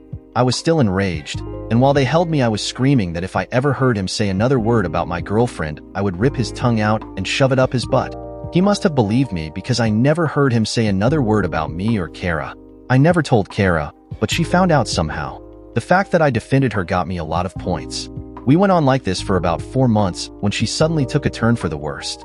The cancer was back and more aggressive. She went in and out of the hospital for a while. The last time she went in, she never came home. Of course, I was devastated. Even though I knew it would probably happen, I had the optimism of youth and thought it wouldn't. I spent every possible moment with her. The hospital staff were well used to me by now and mothered me, trying to ease my pain. As time grew short, we talked about everything, including regrets. One night, while the drugs were making her drowsy, she told me her biggest. I was gonna beat this, honey, and marry you. We were going to have beautiful babies with voices like angels, and we were going to live happily ever after. I thought about this for a long time while she slept, and I held her hand. The next day, I had a series of long talks with a lot of adults. Her mom, my favorite nurse, my dad, my Graham, her doctor, and a Catholic priest, one of the clergy on call. They were all very surprised, but I think my earnest manner and obvious pain worked in my favor. They all agreed eventually, though the priest had to talk it over with his bishop, who gave him permission on the condition he could be a witness. My gram went with me to the jeweler's. I picked out a sweetheart ring with a small stone for her and a plain friendship band for me. Everyone who was in on it was at the sing-along the next Saturday. After we were done, I asked everyone to stay for just a bit more. I had something I wanted to say. Walking over to Kara, I gave the little speech I had prepared. You all know by now that Kara is my girlfriend and has been for a while. You also know why she is here. We may be running out of time, so there are some things I need to say. I dropped to my knees in front of her wheelchair. Kara, I love you. Will you marry me? There was total silence, even from the ones who knew what was going to happen, while I presented her with the ring. She was holding her hands to her mouth, looking around in panic. Her mom saved me. Answer him, honey. It's not polite to keep the man who loves you waiting. It makes him think you don't want to. She finally gave a strangled noise that sounded like a yes, and let me slip the ring on. And she kissed me. Not a chaste peck, but a full-grown adult kiss. It set a pretty high standard for the rest of my life. Suddenly, everyone was crying, even the smaller children who didn't know what was going on. Between Graham, her mom, and the nurses, the wedding was planned for 2 weeks. Dad came forward and paid for everything, saying he wanted it done right, from the dresses to the reception. Finally, the day came. My dad was my best man, and we were in tuxes. Kara's mom was matron of honor. Her 2 best friends from school and 2 of her friends from the ward were bridesmaids, and I had my best friend and 3 of the older boys from the ward as ushers. We had a little 4-year-old as the flower girl, her bald head wrapped carefully in a wreath of flowers. Another small boy from the ward was ring bearer. We had posted an open invitation at the nurse's station, as well as a blanket invitation to the ward parents. The small hospital chapel was filled to overflowing. Kara, she was stunning. The simple ankle-length white dress was set off by a pink sash, and small pink flowers adorned her veil. Most surprising, she had a wig on, long blonde tresses flowing beneath. Her doctor walked her down the aisle. Her father had moved across the country, lacking the moral courage to stay with a dying child and a grieving wife. I didn't know it was possible to despise someone I had never met. The service was simple and beautiful. The Catholic priest, flanked by his bishop, a Methodist minister, a Jewish rabbi, and a Muslim imam, conducted the service. It seems the entire hospital volunteer clergy staff wanted to bear witness. Friends, family, welcome to this day. When this young man came to me with his request, I was startled. Never in my career had I been faced with this situation, so I did what all men of faith do. I investigated, then prayed for guidance. I consulted both my bishop and my friends, all men of faith. We talked, we prayed, and made our decision. God saw fit to put these children together. Who are we to judge? After talking to their parents, caregivers, and friends, I realized that I had before 2 of the best examples of young people I ever had the pleasure to meet. So I talked to God again, and He led me here. This is not a legal ceremony. It is a marriage that will never be consummated. What it is an expression of love between 2 young people who have everything but time. I have no doubt that if things were different in a few years, either me or one of my contemporaries would be performing this same ceremony. It is not a joining of bodies, but a linking of souls. We are merely here to affirm their love for each other. They have written their own vows. Please join me in listening. Kara went first. Wiley, I think I loved you the first time I saw you. Singing and playing your guitar for children most people had forgotten, trying to give us hope in an essentially hopeless world. If things were different, we would have dated, gotten educations, gone to proms, lost our virginity to each other, married, made children, and lived our lives in love and happiness. But life is what it is. We don't have time, so we take what we can get. I know I love you as much as a 12-year-old girl can love anyone, and no matter how much time I have left, I intend to spend it loving you. She hadn't told me what she was going to say, and it took me a moment to get my emotions under control. Kara, you are the most beautiful thing I've ever seen. The fact that you wanted to spend any time at all with me honors me. I don't deserve your love, but crave it, and am grateful beyond words you have given it to me. I feel cheated. We would have been good together. I know I never told you, but you're much smarter than I will ever be. I have a feeling in the future I'm going to wish I had your wisdom to lead me many times. What I really want to say is I love you, Kara.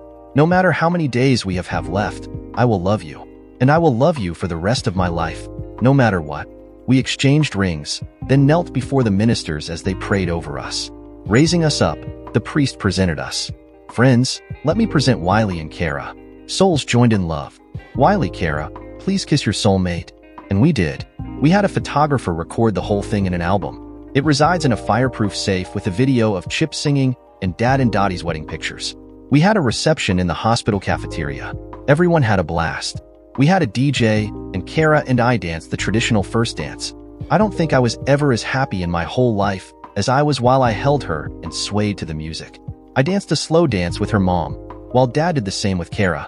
It seemed lately everywhere I went there was a sea of tears. The highlight was when Kara threw her bouquet. Nurse Peters, the large black woman, caught it. Her husband had died in an accident, and she was alone with 3 kids. I think she was surprised she caught it. She had a soft spot for me. Once she let it slip that her birthday was the next week. So I got together with the other nurses and we got her a cake. I had the gift shop deliver some flowers to her desk. At first she thought they were for a patient, then she read the card. They said she read the card and ran into her office. When she came out she had red eyes but was smiling. She cried again when she got the cake and nearly smothered me with a hug. There was a reporter there following a politician dedicating the new wing, noticed the party, and investigated. After hearing background from several different viewpoints, he approached me and asked if he could do a story. We were alone, so I promised he could have the story when Kara passed, with the permission of her mother, if he turned it into a celebration of her life. He agreed immediately, giving me his card. I still have a clipping in the safe. He was an excellent writer and treated Kara with the respect she deserved. He ended it with a statement from me, saying that if you were stirred by her story, make a donation to the Cancer Research Foundations in her honor. The story got picked up, and people sent me cards of condolence. They also gave over $90,000 to research. Kara lasted 3 weeks after the wedding. I was sitting with her a week before she died when she made her last request. Wiley, we need to consummate this marriage. Married people are supposed to sleep together. Will you lie down on the bed with me? I was uneasy, both over the moral implications and because of her increasing frailty. But she was so determined that I eased onto the bed, on top of the covers. This is much better, she said, snuggling under my arm. I lay there, hugging her until she went to sleep. Emotionally drained, I dozed off also.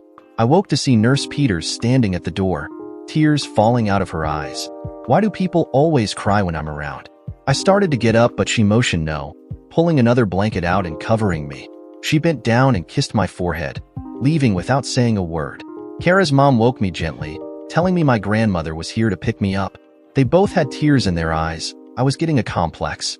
I lay on the bed and held her every day afterwards until she passed. She was buried in her wedding dress with a picture of our wedding kiss in her hands, wearing her ring. I slipped a cassette of Kara's song into the casket. I still visit her, on our anniversary when possible. I continued to play for the kids in honor of Kara. One little boy showed me a picture of a minstrel out of one of the storybooks, saying it was me. I thought about that for a while. My friends from college helped me, and soon I had an authentic minstrel outfit. Orange tights, green boots, pantaloons, and tunic, with a red cap that had a huge feather. It was a smash. I switched from guitar to an old gourd-style mandolin for dramatic effect. Side note, it didn't take me long to figure out changing at the hospital was a good idea. You get odd looks dressed as a minstrel driving a Mach 1.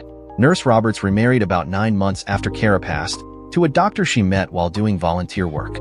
She introduced me to him as her white son. I was truly honored. Retired now, she volunteers, becoming famous locally as a dramatic reader, making the stories come alive. After seeing my minstrel outfit, she appears now in gypsy garb, scarves, and all. We often work together. I usually go first and introduce her as my soul mother. Some think she actually is my mother. I think it was about this time when I started to compartmentalize my life. I became jealous of my volunteer time and didn't want to share it. Somehow it lodged my head it was disrespectful to Kara's memory. I was a little shell-shocked, for lack of a better term. Mom died. Chip died. Kara died. I was just over 14 and my mother, my brother, and my first love were all gone. My father was dealing with his own demons, and my grandmother was losing her health trying to bring us both back to the land of the living. I had it in my head if I got too close to anyone they died. It took Dottie and Graham both to bring me back. Seeking solace in music, I studied and practiced relentlessly. My guitar instructor wanted to send a video of me to Juilliard. Life reared its head and took that dream away too. A few of us were riding our mountain bikes around a homemade course, racing, when I tangled with my best friend and got my left hand caught in the wheels, breaking my little finger 4 times. I recovered, but it left my finger weak. My instructor called after 3 weeks and insisted I come for my lesson. Personally, I thought it was a waste of time, but it was life-altering. He introduced me to the slide. He also gave me a bass to keep my fingers limber. My guitar teacher was an amazing guy. He was around 50 when I first met him and had played both in big bands and early rock combos. When he met the love of his life, he left the road and opened a music store, offering lessons as a sideline. Over the years, he taught full-time, turning the day-to-day operation of his store to his wife and son. His wife also taught piano and organ. I took lessons from her, learning to love the organ. Probably more than any other instrument, I loved playing slide guitar. After he showed me the basics, I practiced constantly. In my opinion, slide is much more expressive than regular guitar. You can make it laugh or cry with you. I studied everyone's style. In the end, I developed my own. My sound was a little sharper, a little crisper than anyone I emulated. Derek Trucks, Leroy Purnell, Greg Allman, and most others coaxed notes out. In some of my work, it seemed like I was reaching elbow deep inside the guitar and was dragging the notes out, howling in protest. I toned it down usually, but if I got wound up, that's what came out. Jimmy, the drummer, loved it when I got wound out. Rarely with the band would I do slide work, usually when we covered the Allman Brothers. Mostly I stuck to bass, that was my role in the group. Next to slide, I loved playing the bass. I could slap and pop with the best of the funk players, but my style evolved to the point when it often sounded like a deeper lead. It didn't work on all songs, and I would tone it down when necessary. I could sing. I had a fairly good voice, but had almost ruined it when I was young and playing in metal bands. You don't sing those songs, you scream them. Realizing what I was doing, I backed off singing lead as much, and actually studied voice to try and revive my range. I got to the point where I could do about 2 sets worth back-to-back before my voice started going. We had a rotation in the band. There were actually 3 of us with good voices, and the rest did a fair job of harmonizing. I thought my life was going pretty good, and 2 things happened to alter it completely. The first occurred when I met Freddie Johnson. Most people didn't know his name, and truthfully, I didn't recognize him until he sang. But to be honest, I didn't listen to country music that often. I sold my guitars by word of mouth. If I had something, I told a few music stores I had a good relationship with, plus private collectors I had dealt with through the years. I had tried the websites, and while it got a lot of attention, few were serious and I ended up wasting a lot of time. Freddie called and introduced himself, saying the guitar shop, one of the music stores I dealt with, told him I may have something he was interested in. We made plans to meet the following Monday. He met me at the mini warehouses I owned. It was built to be a truck stop, based on inside information a developer had gotten about an interstate route coming by the location. The plan went down in flames when an investigation into a state highway official brought it all to light. The interstate route took another direction, and the property went into bankruptcy. It sat empty for 8 years before the bank decided to auction it off, just to get it off the books. 9 acres, all paved, with a store and attached garage with 3 bays big enough to handle big rigs. Estimated value was just under $600,000. The bank was hoping to get $250,000. I was 22, but saw possibilities. I wouldn't get my trust fund for another 3 years, so I talked my dad into backing me, loan to be paid in full when I received my fund. Property was selling well, and I figured I most likely wouldn't get it. Surprisingly, not many showed for the auction. Most investors at the time were looking into residential investments, and the property was zone business. The location wasn't that great business-wise, so there wasn't a lot of interest. In the end, I got it for $164,000. After the 30-day waiting period, the bank insisted on having to entertain upset bids. We closed. Dad wrote a check. With Dad's permission, I borrowed enough to put up mini warehouses, enclose the property with a 6-foot steel fence, and install security cameras. I hired a real estate firm to manage the property. 7 years later, it's paid for. I also enclosed the storage building with fencing and converted the store area to an office and storage area for my instruments. In addition to security cameras, I also had a state-of-the-art burglar alarm. This is where I met Freddie. He walked in and looked over my instruments. "Wow," was all he said. He was there to look at a 1956 ES 125 Gibson I had acquired. It was an arch-top acoustic/electric with a really good tone. A single P90 pickup model. I had one, a 1958, that I rarely played but couldn't seem to let go of. I got the 56 when a young guy around 15 inherited it from his uncle. He wanted a solid body, something more in tune with his headbanger mentality. I gave him $1,000 after talking to his parents. I had just picked up a mid-80s Yamaha Teardrop Electric, light blue. It came with a small Fender 15-watt practice amp. I had 200 in it. I showed it to the kid just to be nice. He fell in love, and after talking to his parents, I gave him the guitar, amp, and 500 cash. I had 700 in it and had it advertised for 4,000. That was a little higher than average, but it came with the original case and paperwork. I figured I could get 32 to 35, making a nice profit. Freddie was like a kid in a candy shop. He looked at everything, even those that weren't for sale. He loved my 1968 red SG and 1957 Fender Squier, also red. I took the 125 down and he courted a few times, admiring the action. Then we plugged it into a small practice amp so he could get the full effect. I had a few old metal folding chairs I had picked up at an auction. They were perfect to sit and play on. He sat down and after a few minutes, started into She Talks to Angels, an old Black Crowes song, probably the best song they ever did. I couldn't resist. I grabbed my 125, plugged in, and did the finger-picking work while he chorded. By the time we had finished, I realized who he was. "Chance Blaze," I said, grinning. He grinned back. "I prefer Freddie." My manager was a big admirer of John Mellencamp's manager, who insisted he become John Cougar. So he stuck me with Chance Blaze. Kinda silly, huh? I have to agree. But you do have a pretty good sound. Chance Blaze was an up-and-coming country singer. Just 25, he was handsome, personable, but more importantly, he could actually sing. He had the borderline bad boy image going, and many of his songs had a bit of a rock edge. At this stage, he was an opening act, 1 or 2 good songs away from being a headliner. He relaxed, and we spent another 90 minutes just jamming, playing anything that suited us. Towards the end, I took my SG and played slide while he did the old blues standard, "Come On Into My Kitchen" in the Warren Haynes/Greg Allman style. He let out a little whoop when we were done. "Damn, that was fine. You're not so bad yourself. Why don't you do more lead work on your CDs?" "I used to when I had my old band. Now I just pick up guys when I need them. I'm actually rehearsing for a tour now." We offered and counter-offered on the 125, but I knew he really wanted it, and he knew I was in the high end of the estimated value range. He ended up writing me a check for $3,500. He thanked me, and we parted not quite friends, knowing we probably never see each other again. He did tell me if I ever went to one of his shows, let his management know, and he would get me backstage passes. When I told Sammy, who bought the guitar, it threw her for a loop. Apparently, he was one of her favorite singers. If I had known, I would have taken her with me.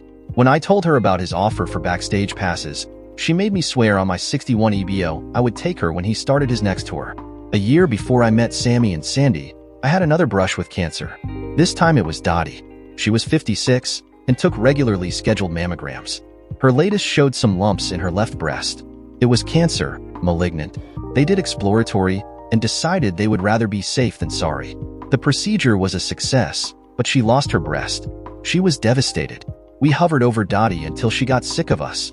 Between us, she never had a chance to become depressed. When she recovered sufficiently, she sent me home with an admonition that if I really wanted to make her happy, get busy and give her some grandchildren to spoil.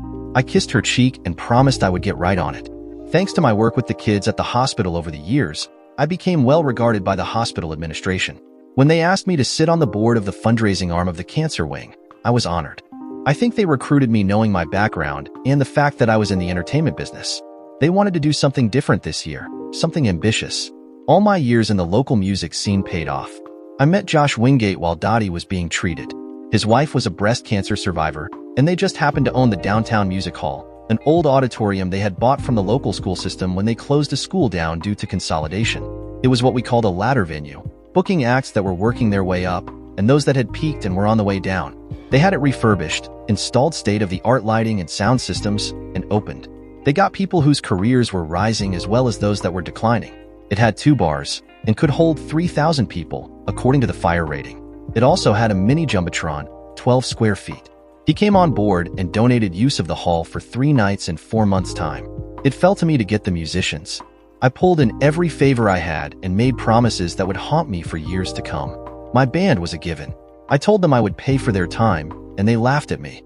They all knew someone or had someone with cancer, so they were on board 100%. Next, I went after the local college chamber quartet. They weren't sure how they would fit but loved the idea of that much exposure. They were in. Horns for Hire was 4 guys who did session and tour work. Between them, they could play every brass or woodwind instrument known to man. One of them was an old bandmate from my beach era. When I explained what I wanted, they were all over it. I had played with Blue String Theory, a bluegrass outfit, on occasion. I didn't have to recruit them. They heard what I was doing and volunteered. Hard Country was next.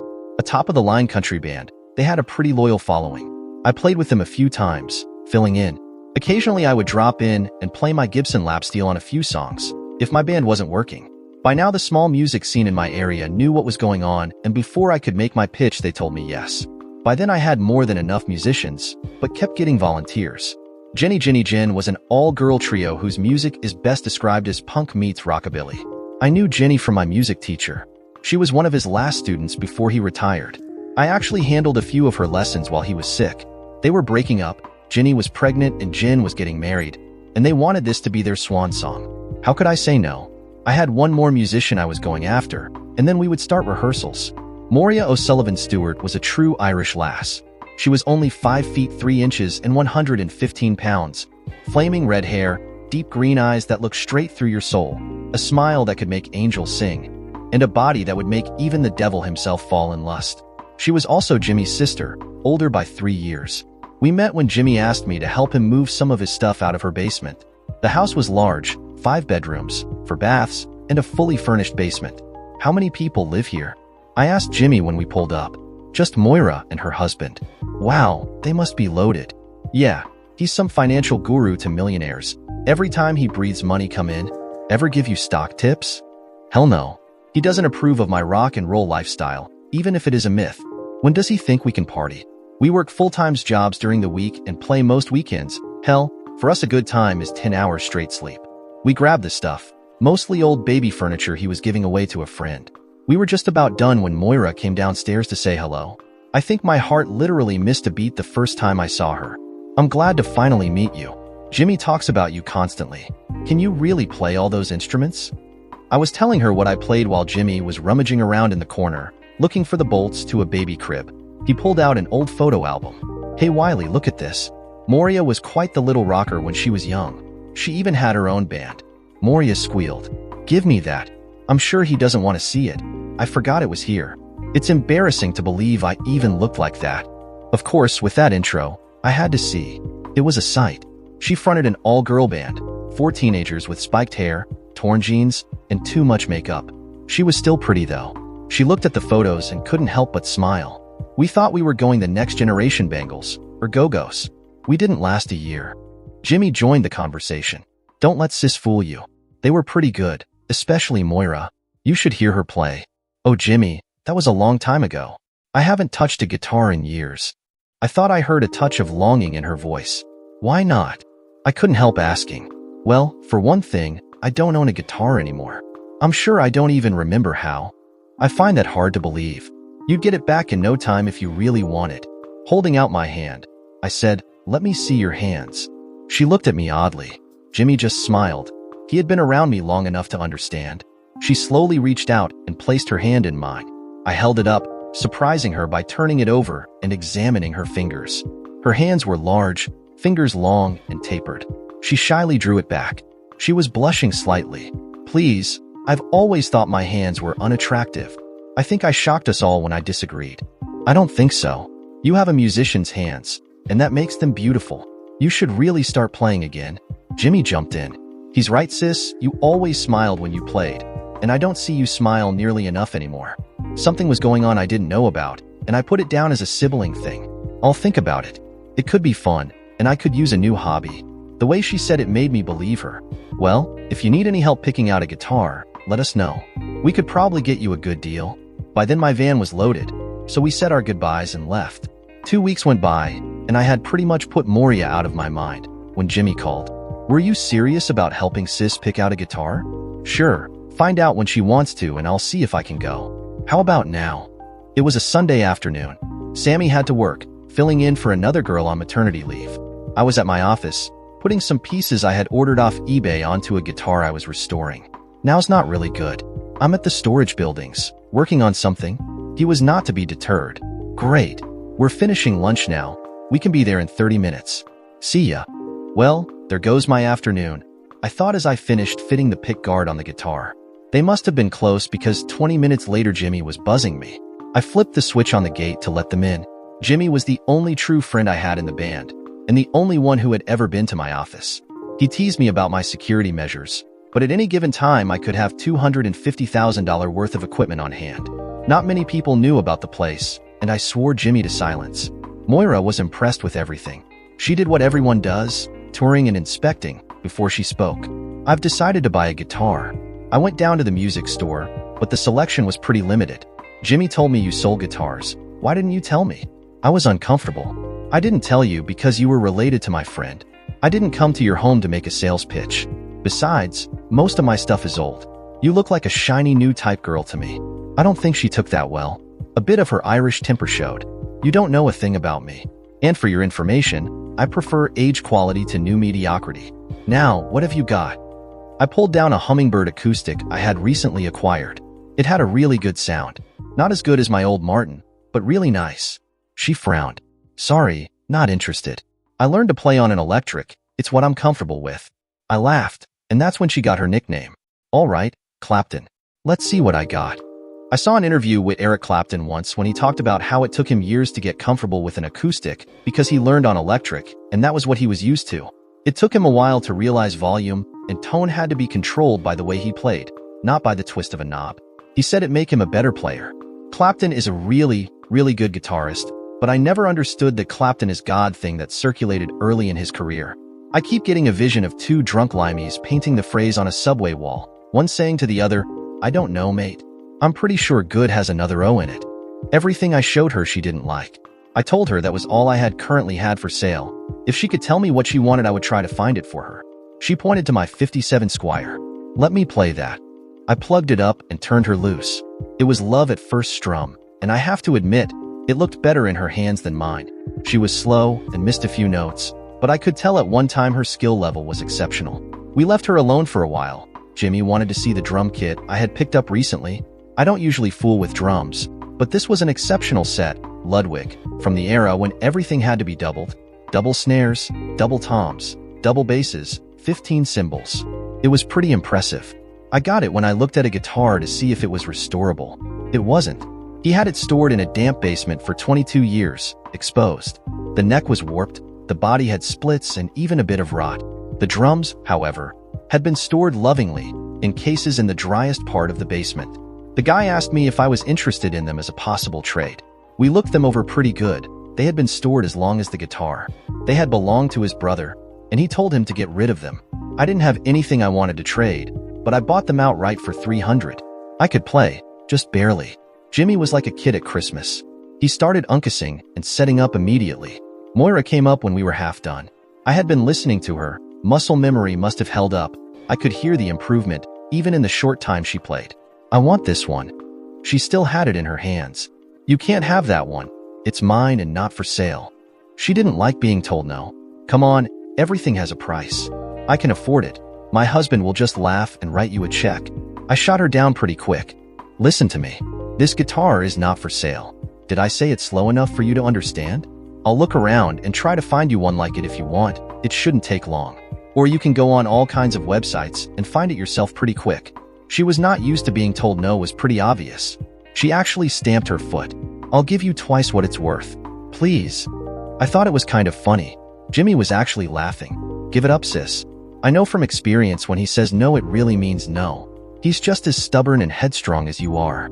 I could see her disappointment and felt bad for her. I did something totally out of character for me. Tell you what, I'll loan you the guitar until we can find you one. That way you can practice. How's that for a compromise? She thought about it for a while, then smiled. I could almost see the gears turning in her head. If she got her hands on it, I was never going to get it back. In my mind, I was just as sure she would never keep it.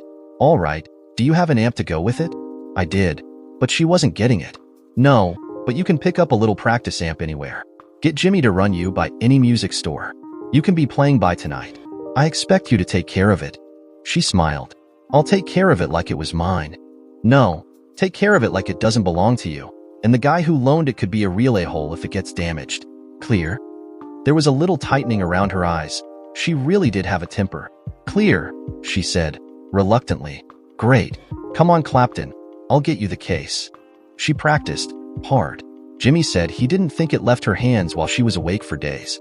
3 weeks went by. I found a Squire similar to mine for a good price and bought it with Moira in mind. Jimmy brought her over to look at it. It was another Sunday. Sammy was working. She said it would be the last time. The girl everyone was filling in for would be back from maternity leave the next week. I had finished setting up the drum kit, and Jimmy immediately went to it. Some of the heads had to be replaced, and he was tuning it for me. She played the guitar for a few minutes. It's nice, but I don't like it. This surprised me. I thought she would love it. What's wrong with it? Nothing, exactly. But it doesn't play as well as yours, and to be honest, I don't like the color. It didn't play as well as mine because it was factory set. I had a man I used to set up my guitars. For comparison, there's nothing wrong with a factory setup, but if you get a pro to set one up, it's like going from a V6 Mustang to one of those monster models with the turbocharged V8s. The guy I used was trained and licensed by Fender. You could buy a Stratocaster off the shelf in his shop for $300 or $400, or he would build you one for about $11. It was worth the price difference. He did every guitar I owned, and she didn't like the color? What a womanly reason for not liking something. Why don't you keep this one and sell me your old one? Everybody wins. Because I don't like this as well as mine. Mine has been professionally set up. That's the difference you feel. I can have this one done the same way, if you like. Would that change the color? No, of course not. Then I don't want it. Arg. This woman was irritating. Well then, we'll keep looking. I can still sell this one and make a profit. She seemed surprised. Why don't you keep it, if all it needs is setting up? Because it doesn't feel as good to me as mine. Besides, the color sucks. She looked at me oddly for a second, then grinned. Then I guess we both have good taste, huh? We were just standing there, smiling, when Jimmy interrupted. Hey guys, I got the drums done. Let's stress test this sucker. She plugged the ugly Squire back in and I grabbed my Dan Armstrong, and we jammed for about 2 hours. The girl could rock out, and had some pretty decent licks. Finally, we stopped. Her face was glowing. Darn, I forgot how good this feels. Can we do it again next week? I loved her passion. Not next Sunday. I have plans with my girlfriend. But if you want, give me a call the first of the week. I'm usually free in the mornings. Jimmy had a regular job and couldn't do weekday mornings, so I thought the idea was dead. Wrong as usual. How about Wednesday? I don't work and can come any day, usually. We agreed to meet at the office at 10, and they left. Jimmy called me that night to thank me for helping her. Thanks, Wiley. Sis has been in a rut lately. This might be just what she needs to get her going again. It's nice to see her smiling again. There again, something wasn't being said, but I figured if they wanted me to know, they would tell me eventually. Monday and Tuesday I spent with Sammy, reconnecting. She had been working almost non-stop for about 3 months, but we're back at full staff now. She made me think she was growing up to be a real, responsible adult. Her overtime was used to paying next quarter's tuition, with a little left over for a car fund. I was very proud. Moira called twice to make sure I would play with her. Sammy answered the first time and I got the third degree. Who is she? Jimmy's sister. She wants an old Squire, and I'm trying to find her one. Is that why she's coming over? Not Wednesday. We're just going to play. I promised to help her practice. Why can't she practice on her own? She does, but sometimes if you're playing with someone else it helps. Is she pretty? I knew I had to tread carefully here. Yes, she is. She's also Jimmy's sister and married. If you're uncomfortable, why don't you come with me next time? I know you have to work. It's kind of why I chose Wednesday this time, but I can do it any day. Sammy had been with me a few times when I was showing a guitar, and she knew I had a habit of playing with other people on occasion. She also knew how bored she got while she waited for me. No, I don't think so. But you better be a good boy. It would be hard to play with broken fingers. She didn't look like she was kidding. Moira was a bundle of energy. We played old stuff, simple tunes mostly. I loved to watch her, fingers flying over the strings while she had a half smile on her face, concentrating. It was very sensual. She was getting her licks back quickly. She was very good, one of the best I had ever seen. I told her so. It seemed to embarrass her. I asked her why she quit playing. I got married, and other things took priority, but I missed it. I'm glad I met you, Wiley. I think Jimmy had this in mind when he brought you over. This made me slightly uncomfortable, but what I said next actually made her flush. I'm glad I met you too. You're a really good guitarist and damn easy to look at. That combination is hard to find. She flushed, looked down, then looked back up and grinned at me. Without saying another word, she hit a power chord and we were playing again. Before she left, she asked me what I was listening to when she came in. It was Warren Haynes, his covers CDs. It was actually a protracted jam with different people while he tested new bass players for his band Government Mule. I loaned them to her. 2 or 3 weeks went by. It was Saturday, and I was meeting a man interested in the new Squire. He looked at it, and we agreed on a price. I made 900 off it. He was just leaving when Jim and Moira dropped by. Hi guys. What's up? Nothing much. Thought we would ride over to the guitar shop. Moira want to play one of his guitars. She can't find anything she likes more than your Squire, so she's thinking about a new one. I said I would love to. Sammy was at work, and it was our weekend off from the band. We decided early on to take a weekend off every couple of months. It made the spouses happy and kept us from getting burned out. I could usually catch work with someone else if I wanted. This time, I had decided to just hang out. Jimmy wandered over to play the drums again. I knew he was going to end up with the set. It deserved to be played by someone who could do it justice. Counting the new heads, I had about 500 in it, and I was going to let him have it for that. He didn't know it yet. I was going to let him squirm by pretending I had people interested in it. He wasn't broke, but money was tight. He and his wife were practicing Catholics, and he already had 4 kids. I figured he would end up with 6 or 7 before it was over. I told Moira my plan. She was touched. Then she came up with a better plan. Wiley, his birthday is in 3 weeks. Let me buy them as a present. Then we can torture him a little. Tell him they're sold. I'll surprise him with them on his birthday. After all, isn't it an older sister's right to torture her little brother on occasion? I loved it. Come on, let's start making him miserable now. We went to him. He wasn't even aware we were there for a few minutes. He stopped when he saw us. Better play the hell out of them while you can, Jim.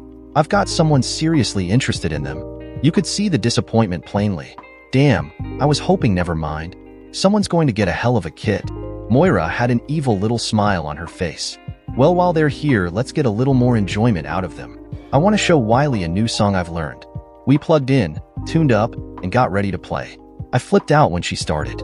It was Let It Rock, the Chuck Berry tune, played note for note in Warren Haynes' cover. It was my favorite of all the covers. It was straightforward rock and roll. The bass line was a standard walking blues riff, played like it was trying to run a marathon. Jimmy was familiar with it because every time he was in the van with me for about 3 months he heard it. Jimmy could sing it too. He had a Warren Haynes Bob Seger type voice that was good for about 5 songs a night without cracking. I stopped her. Wow. Let me hook a mic up for Jimmy and let's start over. It took me a few minutes to hook up the mic and get the PA up and balanced. All right, Jim, kick it off. He started out with a 3-minute drum solo before yelling, "Now, Moira." It was great. Better than great. We must have played it 6 times in a row. We finally stopped, grinning like idiots. We never did get to go look at guitars. We just played. We did Wild Thing, and I had Moira laughing so hard she almost missed a note when I did the kazoo solo on one of my harmonicas. Following that we did Paranoid, the classic Black Sabbath cover. I sang that one, she did Walk Like an Egyptian, and again we almost stopped because we were laughing. Jimmy and Moira we wound tight when we stopped. Damn, Jimmy said. I wish we could play for a crowd sometime. Moira agreed. Yeah, I really miss it. Neither knew, but I had the power to make it happen. It was the 4th of July and hotter than hell. Every year for the last 20 years, the mountain town of Crockett held their annual music festival, attracting tourists and locals alike. There were 3 stages, 1 main and 2 lesser, and the events were scheduled so that music was playing almost constantly for 6 hours over 3 days. I had played there before twice, with different bands. Soundwave was officially off, so the members could spend vacation with their families. Sammy had to work. Restaurants were always busy over holidays. I looked forward to doing nothing for a week. Then I got the call. Hey Wiley, it's Sam Wilkins. How you been? Sam was the music coordinator for the music festival, so I knew immediately this wasn't a social call. I'm fine, Sam. How's the festival looking this year? That's why I'm calling. I need a big favor. Any chance your band can play Thursday and Friday for me? I wouldn't ask, but the band I booked was involved in a pile-up on the way here. Broke bones and damaged equipment, you know. Any chance you can bail me out? I liked Sam, but I didn't think I could help him. Sorry, but we're on vacation and half are out of state. Can you find someone else? I'm trying, but everybody is like you guys, booked or on vacation. Hell, you know everybody. Can you put something together? I'll pay top dollar. Please, Wiley, I'm up against it here. I felt bad for the guy. He booked me often when I was just starting out. I was getting an idea. What are you looking for musically? I booked in a rock act, but anything you can come up with will work. This was Monday. I had 3 days to pull a band together. I loved a challenge. Give me a day. I'll let you know one way or another tomorrow by the afternoon. No promise though. After profuse thanks he hung up. I called Jimmy right away. Hey Jim, what are your plans this weekend? Hanging around the house with a honey-do list. Too broke for anything else. Why? I may have something going. How would you and the family like to spend the weekend in the mountains free? Well, not free exactly. We would have to play 2 afternoons, just 2 sets each time? You in? I'd have to talk it over with Crystal, but it sounds great. Who we playing with? So far, just you and me. I need to find a couple more. Nothing fancy, simple songs, rock-based. Know anyone available? I'll be looking too. It has to be quick. We play Thursday. I'll call you in a few hours. Maybe. I'll check. I pretty much struck out. Everyone was either playing or out of town. I was thinking I was going to have to disappoint Sam until I called Jim back. Jimmy, I hope you had better luck than I did. Give me some good news. I could hear the laughter in his voice. I lined up one, a pretty good singer and guitarist. Maybe we could do a 3-piece.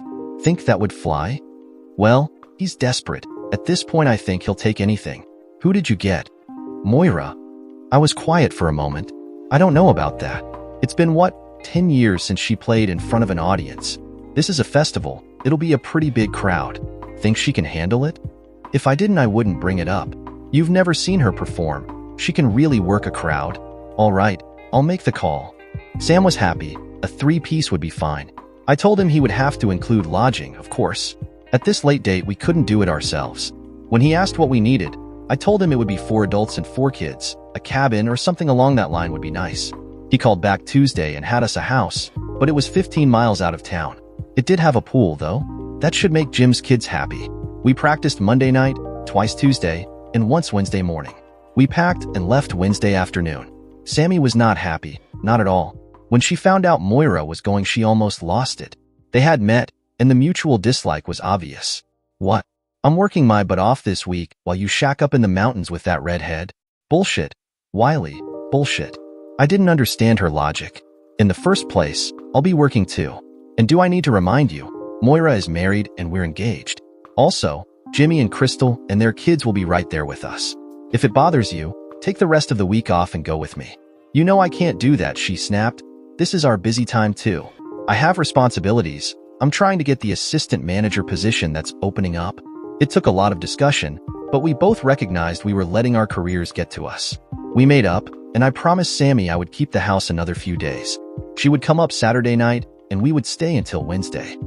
The house was great, secluded, with a great view of the mountains. Everyone loved the pool. We settled in quickly. Jimmy and Crystal took the big bedroom. Moira and I got the smaller ones. The kids slept in cots on the screened-in porch. They loved it.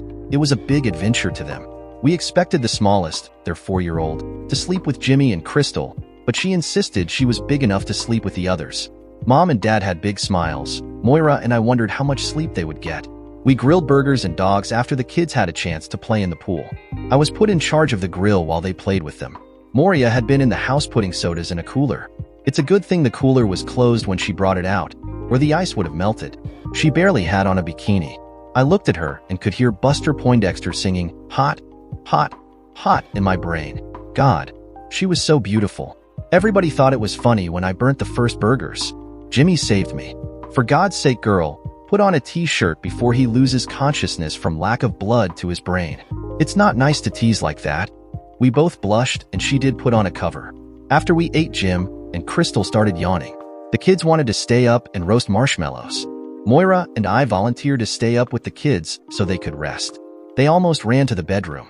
We had a ball, helping the smaller ones. When we had them stuffed full of sugar, we sat around and told ghost stories. I was starting to tell some really scary ones when Moira nudged me and pointed at the small ones. Their eyes had gotten huge, so I toned them down.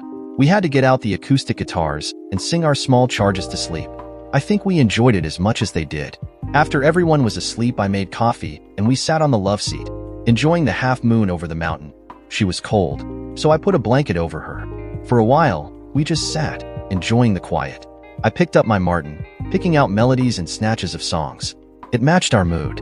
I nodded towards the children. They're great, aren't they?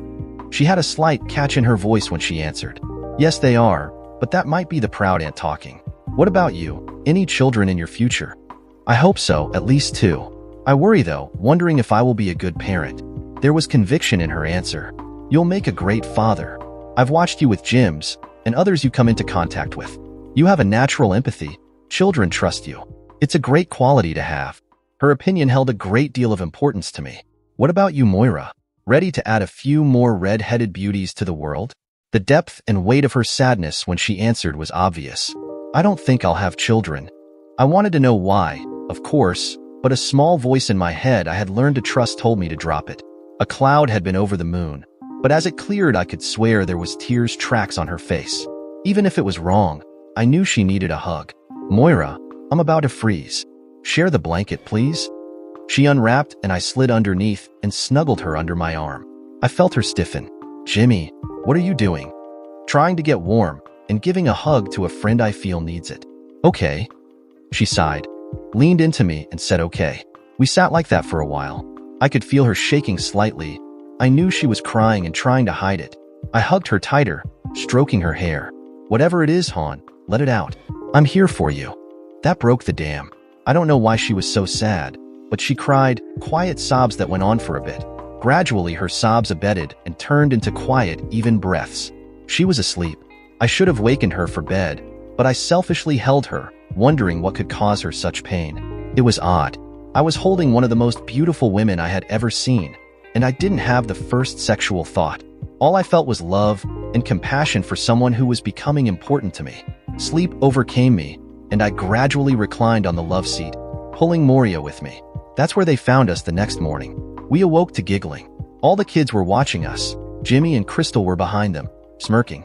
Moria gave a cry and ran into the house. I sat up and started trying to explain. Crystal laughed and held up her camera.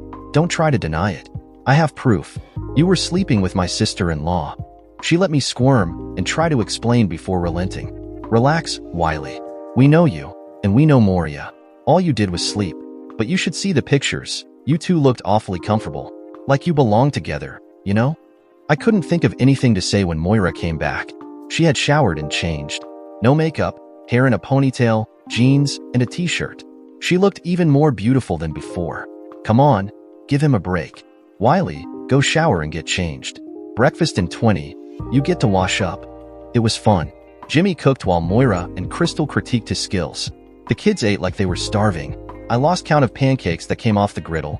Judging by the dishes, at least 100 people ate breakfast with us. Moira relented and helped me finish. We're on a clock. Gotta go get set up. She couldn't keep the excitement out of her voice. Crystal stayed behind, promising the kids they would walk down to the river later, then come into town for the show. Moira, Jimmy, and I piled into the cube van that held our equipment and went as set up. We had the dubious honor of being the very first act to perform early that afternoon. It didn't take long to set up. Years of practice from Jim and myself helped. I was on the left, Moria was on the right. She had my Squire. I had my Ampeg and EBO for bass. I also had my SG and Martin, just in case. I also set up a couple of keyboards for a few songs we may or may not do. The look on Jim's face was priceless when he saw we had packed the Ludwig kit and left his regular set at home. In the end, Moira gave me half what the drums were worth so we could share the gift. Happy birthday, brother mine. And this is from both of us, so don't bitch about it, all right? He hugged and kissed her, then did the same to me, whispering a hole in my ear. We hadn't officially named ourselves. When I called back to confirm with Sam, he asked what we were called, so he could have some amended flyers printed. I hadn't really given it much thought. Well, we're 2/3 Irish, so I guess we need to come up with. Sam butted in before I finished my thought about a cool Celtic name. Gotta go. Got the mayor on the other line. See you Thursday. And thanks, Wiley, thanks a lot. I wasn't kidding about the Irish part. They weren't of Irish descent. Their parents had immigrated when she was 10 and he was 7. Moira still had a bit of a brogue when she was excited. We thought it was cool when we saw the flyers saying the band 2/3 Irish were going to open the festival. Finally, it was time. There is always that quiver, then first rush of adrenaline when you take a stage. Jimmy and I were used to it, but it never gets old. Moira just barely remembered the feeling. She was glowing. I hoped it didn't morph into nerves. To be the very first act of the festival, there was a pretty good crowd, maybe 400 or 500 people. The stage was set at the bottom of a hill, on a side street. It created a natural amphitheater. You had to furnish your own seating, but most knew this and had brought folding chairs. We did the sound checks quickly and were ready to go. Sam introduced us. Ladies and gentlemen, welcome to the 20th Annual Crockett Music Festival.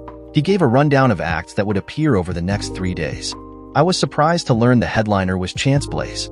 Now, let me introduce our first band, playing together for the first time, 2/3 Irish.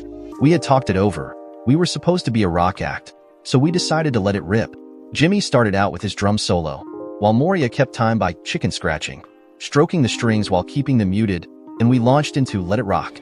It was plain the crowd wasn't expecting this level of energy and skill. By the time we had finished, they were paying attention. We went straight into Paranoid, followed by Pride and Joy and Wild Thing. The crowd started to grow as more people arrived, and the cheers were starting to come. We slowed up a bit and Moira sang Perfect by a one-hit wonder from the 80s fairground attraction. We stopped and let everyone catch their breath and work the crowd. Everybody doing all right? I asked. A few nods and some cheers. It was early, after all. Moira wasn't about to let them off that easy. Come on now. We're all on vacation here. Loosen up, embarrass your kids, get loud. It was mostly a family crowd, but she struck a nerve. The yells got louder. Still wanna rock? She yelled. The crowd was getting into it. More people were coming in, and they were there to see a show. We're gonna do a song now that requires some assistance. I've got a couple of helpers lined up to give me a hand. Y'all ready? Jimmy's two oldest, 11-year-old Annie and 9-year-old Megan came on stage. Moira gave them both tambourines. I had put down my bass and had my SG ready to go. Moira put down her Squire and had a headset microphone on. Okay, when we get to the chorus, I expect everyone to help out. Here we go. Walk Like an Egyptian was a fun piece of fluff from the Bangles, and most of the parents in the crowd were the right age to remember it. Moira worked it hard, doing the goofy hand movements to go with the song, accompanied by the girls. She was all over the place, the kids right behind. When she got to the Wayo Wayo, she paused, waiting to hear from the crowd. More responded than I expected. When it got to the part where they all whistled, I faked it on keyboard, extending it just a bit. The girls strutted back and forth with the hand movements again, and even a few of the audience joined in. They cheered when she sidled up to a cop working crowd control and sang the part about the cops in the donut shop and stood on tiptoe to kiss his cheek. I don't know if he was more embarrassed than happy, but he had a grin a mile wide. Jimmy was pounding away with an "I told you so" look on his face. The crowd was roaring at the end. Thanks so much. Give my assistants a hand." Moira beamed as she and the girls took a bow. It was the end of the set, and we were due a 15-minute break. I spent most of it retuning the instruments, outside venues, with varying heat and humidity, wreak havoc. Moira worked the crowd, beaming. For some reason, the amount of attention she was getting from the men annoyed me. Jimmy grinned. "I told you she could work a crowd. Look at her. She's loving it." Usually crowds dwindle during breaks. There's just too much going on at festivals. I was pleased to see the crowd hadn't dispersed. Actually, there seemed to be more than before. Moira whipped them right back up. "You guys ready?" Of course they were. We started it off with Shake Your Moneymaker, the Foghat version. We could have used a bass, but my slide accompanied by Moira's amazing guitar work had the crowd roaring. I sang lead on that one. Not slowing down any, we did I Love Rock and Roll by Joan Jett, with Moira belting it out. My dad was a country music fan, and when I was 10 or so, he had a tape he played constantly in the car. A group called Molly and the Haymakers, who never made the big time despite being really talented. Their biggest hit was High on the Mountain of Love, a remake of a Johnny Rivers song from the early 60s. I always loved it and played it for Moira once. She insisted on learning it. We came up with an odd arrangement, Moira carrying the tune with her guitar, while I did some counterpoint with my old Gibson lap steel guitar. I had a machinist build a stand for it and could play it standing up. The rest of the set went by in a blur, and before I knew it, we were done. There were calls for one more, and no one seemed to be moving. I looked at Sam and he gave the okay. "All right, one more, and we have to go. Anything special you guys want to hear?"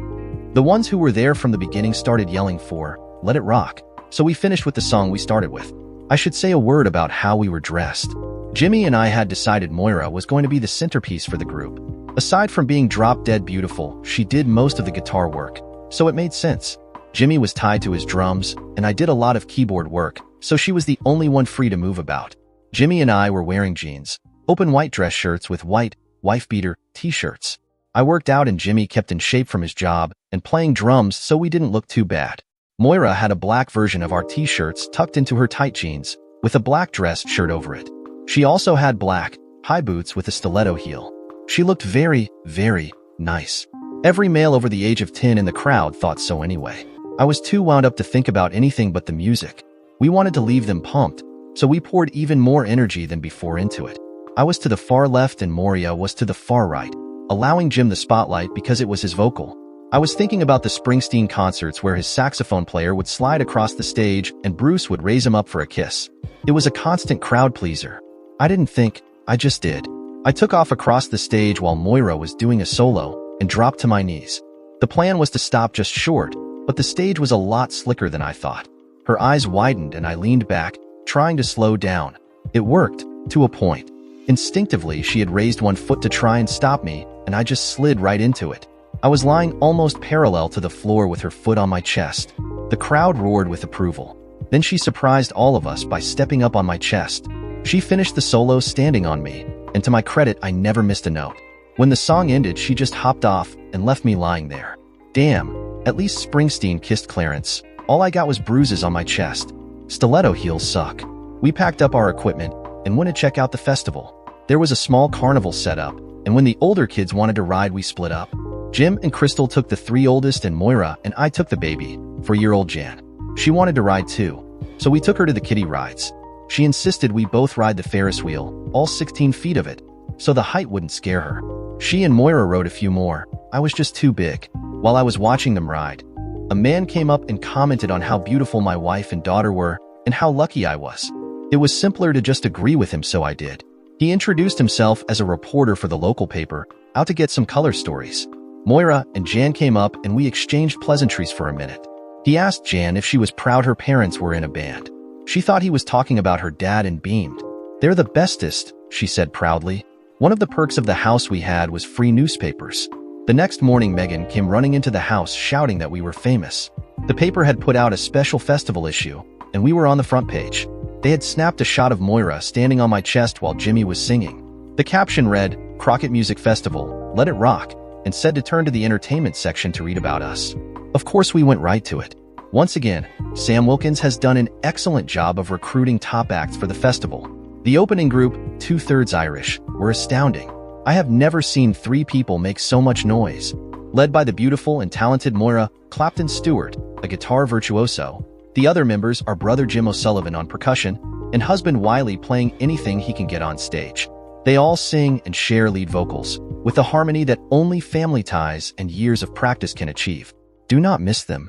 They play again at 2 o'clock today. As daughter Jan can ascribe, they're the best. There were 3 more photos of us individually. We were grinning like idiots until the husband and daughter bit sank in. "Wiley, did you tell the reporter we were married?" I couldn't tell if she was amused or pissed. "No, not exactly. He just assumed and I didn't correct him. Of course, I didn't know he was writing about us. I'll get a retraction printed." She was grinning. "Don't bother. Everyone important knows better. Besides, I've always wanted to be married to a musician. And how else are we going to explain our close family ties and years of practice?" Our crowd had almost doubled when we played that afternoon. Of course, it was Friday and a lot more people were there, but I like to think we were the cause of part of it. We had to do 3 encores. Sam was grinning ear to ear. "Thanks, Wiley. Because of you guys, I'm officially a genius. I've got one more favor to ask. People want to hear more of you. I don't have a slot open for you tomorrow, but you think you could warm up for the headliner? Just 1 set, to get them in the mood. I've been authorized to double your fee if you can." I didn't have to ask. Double our money? Duh. Once again, Moira and I had babysitting patrol, but this time we had all 4. Crystal and Jimmy didn't get much alone time, and she made sure they took advantage. They were going to see an honest-to-goodness, non-Disney, adult movie, by themselves. Alone. Pizza for everybody. We didn't want to cook. It was funny. Nobody remembered me, but everyone recognized Moira. Several actually came by the table to thank us for our show. One lady looked at the 4 red-haired children and grinned. "I bet I know what you guys do in your spare time." Before I could correct her, Moira took my arm and snuggled. "Well, everyone has to have a hobby," she said with a grin. I saw the looks of envy on some of the men's faces and hugged her back. I was impressed. They moved the start time of the other acts up an hour to give us time to play. We were on the big stage. The expected crowd would be in the thousands. We walked out on stage and looked around. "So this is what it's like to be in the big time," said Jimmy, with just a touch of awe in his voice. The stage was huge and pretty high up. Wouldn't pay to get too close to the edge. I had actually played to large crowds with the beach band, but it was still intimidating. We were doing the sound checks when I heard someone call my name. "Wiley, is that you?" I turned, and there stood Freddie aka Chance Blaze. "Yep. How's things? I understand your latest song is up to number 6 on the charts. Not bad. You're ready for the big time for sure. He seemed uncomfortable, but pleased with the praise. Yeah, it's doing well. I got 4 more dates on this tour before we take a break. The next one out will be as a headliner. I was genuinely glad for him. Very few get as far as he's gotten. He changed the subject. Are you the sound tech? Moira heard him as she came up. Worse, he's your warm-up. He did what all males do when they first meet her. He lost his train of thought. Huh. She looked at him like he was a child. We, are your warm-up band. It's our job to get them whipped up for you. He looked at me. I didn't know you were a professional. I thought you were a businessman who could play a pretty good guitar. Anything else I should know? Jimmy came up while he was talking. Well, you should know he's damn talented. With Moira and I behind him, we're gonna light this stage up. Hope you can follow us. He said it with a smile to take the sting out. Freddie looked at me with a half smile on his face. Well, good luck. The crowd had swelled. At last it was time. Sam was MC again. Ladies and gentlemen, our headliner, the Chance Blaze Band, will be up in a bit. Now, sit back, relax, and enjoy 2/3 Irish, here by popular demand for one more set. Give it up for them. The crowd was in a good mood and ready to party. We started off with Shake Your Moneymaker, adding a few runs to extend it a bit. I was moving around during my solo and got a good look at the surprise on Freddie's face. We followed with Higher on the Mountain of Love and White Cliffs of Dover, an Eric Johnson instrumental that takes a bit of skill. Moira killed it. We did Love Me Do, and then did a Supremes number, You Can't Hurry Love, with Jim and I pretending to be the backup singers, singing in falsetto. We slowed down and did perfect. By then it had gotten dark, and the lighting tech did a good job keeping the spotlight on Moira. Then it was time to end it. We knew what we were going to play, but she worked the crowd one more time. Last song before Chance comes out and gives you a real show. Anything special you want to hear? Of course, those that had been listening to us all weekend started into yelling, Let It Rock, and Jimmy had already started the intro, extending it with a drum solo. We tore the house down, and yes, I did slide across the stage and Moira did end up standing on my chest. I'll go to my grave remembering that applause. And the bruises. People were actually calling for more when Freddie walked out on stage and grabbed a mic. I'm supposed to follow this? Damn guys, you could have left me something to work with here. He looked at me. Tell you what, why don't we do one together before y'all go? He turned to the crowd. That suit you guys? Of course they were screaming and yelling. How could we refuse? We huddled for a second, deciding what to do. He brought his bass player on stage. He grabbed the mic. Here's one you wouldn't expect from me. Flirtin' with Disaster was the biggest hit Molly Hatchet ever had, the epitome of Southern rock. He screamed the lyrics while Moira and I did some blistering guitar work. The crowd was going crazy. When the last thundering notes were fading, he yelled, Be right back, and left the stage. His equipment was already set up, and he had his crew help us, so we were off the stage pretty fast. He stopped us backstage. Hang around, you guys. Enjoy the show. I might ask you to come back and play one more with me. Like we were gonna say no. He put on a good show, but as I listened I couldn't help but notice all his songs were formulaic and lacked something undefinable. They sold, but they didn't push his talent. He did very few ballads, bread and butter for a country singer. True to his word, he brought me back on a couple numbers for some slide work, and Moira did some small leads. Jimmy actually played more than both of us, doing timpani and conga work. Crystal stayed until the end. Sam had found a reliable sitter and the kids were back at the house, but just as soon as it was over they left. Moira and I stayed a bit longer, talking to Freddie. He was impressed with us. Good show, guys. How long you been playing together? About 3 days. Moira said in a matter-of-fact voice. Really? Yes, really. Jim and Wiley have been playing together for about 3 years. I came on board just to help their buddy Sam out. We probably won't play anymore after this. We could hear the sadness in her voice. Freddie couldn't believe it. Are you crazy? I've played all my life, since I was 12, and I can recognize chemistry. You had the crowd jumping, begging for more. Think about it, please. I had been thinking about it. Don't give up on us. Jim and I have a commitment to Soundwave for another 3 months. After that we can do what we want. We've about run our course. New blood keeps us fresh. I was thinking Moira and maybe a keyboard player would make a hell of a combination. Of course, we haven't really discussed it. I was looking at her the whole time. She had a pleased smile on her face. On the way back to the house I brought it up. What I said to Freddie about a new group, are you interested? She was driving, and without taking her eyes off the road she said, yes. Great. But you need to know, it plays havoc with a home life. Working every weekend, traveling. Will your husband be all right with it? Again, she didn't take her eyes off the road. He won't mind. He works all the time. He probably won't even notice I'm gone. Her voice was flat, emotionless. Something was wrong in Stewartville. Well, let's talk to Jim in the morning. We had invited Freddie and his band to an old-fashioned Sunday lunch. I ran out and got chicken, cabbage, and potatoes and flour the next morning. I made slaw, potato salad, fried chicken, and homemade biscuits. The girls made 2 chocolate cakes and 3 strawberry pies. Sweet iced tea, with lemonade and sodas for the kids. There was a salad for the health-conscious. There was also a huge pot of green beans. Freddie and 3 of his band showed up. The rest opted to sleep in. They gorged. Apparently, they missed home cooking. Any leftovers were claimed by Freddie, particularly the pies. Freddie was a big hit with the kids. After we sat for a while, passing acoustic guitars and singing old songs just for the pleasure of it, they talked him into walking down to the river. The river was wide and shallow for the most part, going into a curve with a deep pool at the end. The kids immediately splashed into the shallows, yelling and splashing. Moira had on a one-piece covered by a pair of Daisy Dukes. The boys in the band were getting an eyeful and enjoying it. I didn't know how to feel about it. The kids kept calling for Freddie to get in the water. He had on a pair of cutoffs and a hat, but refused. His bandmates slipped up behind him, grabbed him, and tossed him into the pool. This triggered a free-for-all with everyone getting soaked. We were all screaming and laughing while Crystal, with her ever-present camera, snapped away. When they left, with handshakes, kisses from Crystal, Moira, and the kids, and all the leftovers, Freddie pulled me off to the side. "Hand me your phone." I did, and he programmed his number in. "Do not give this number out. Call me when I'm around.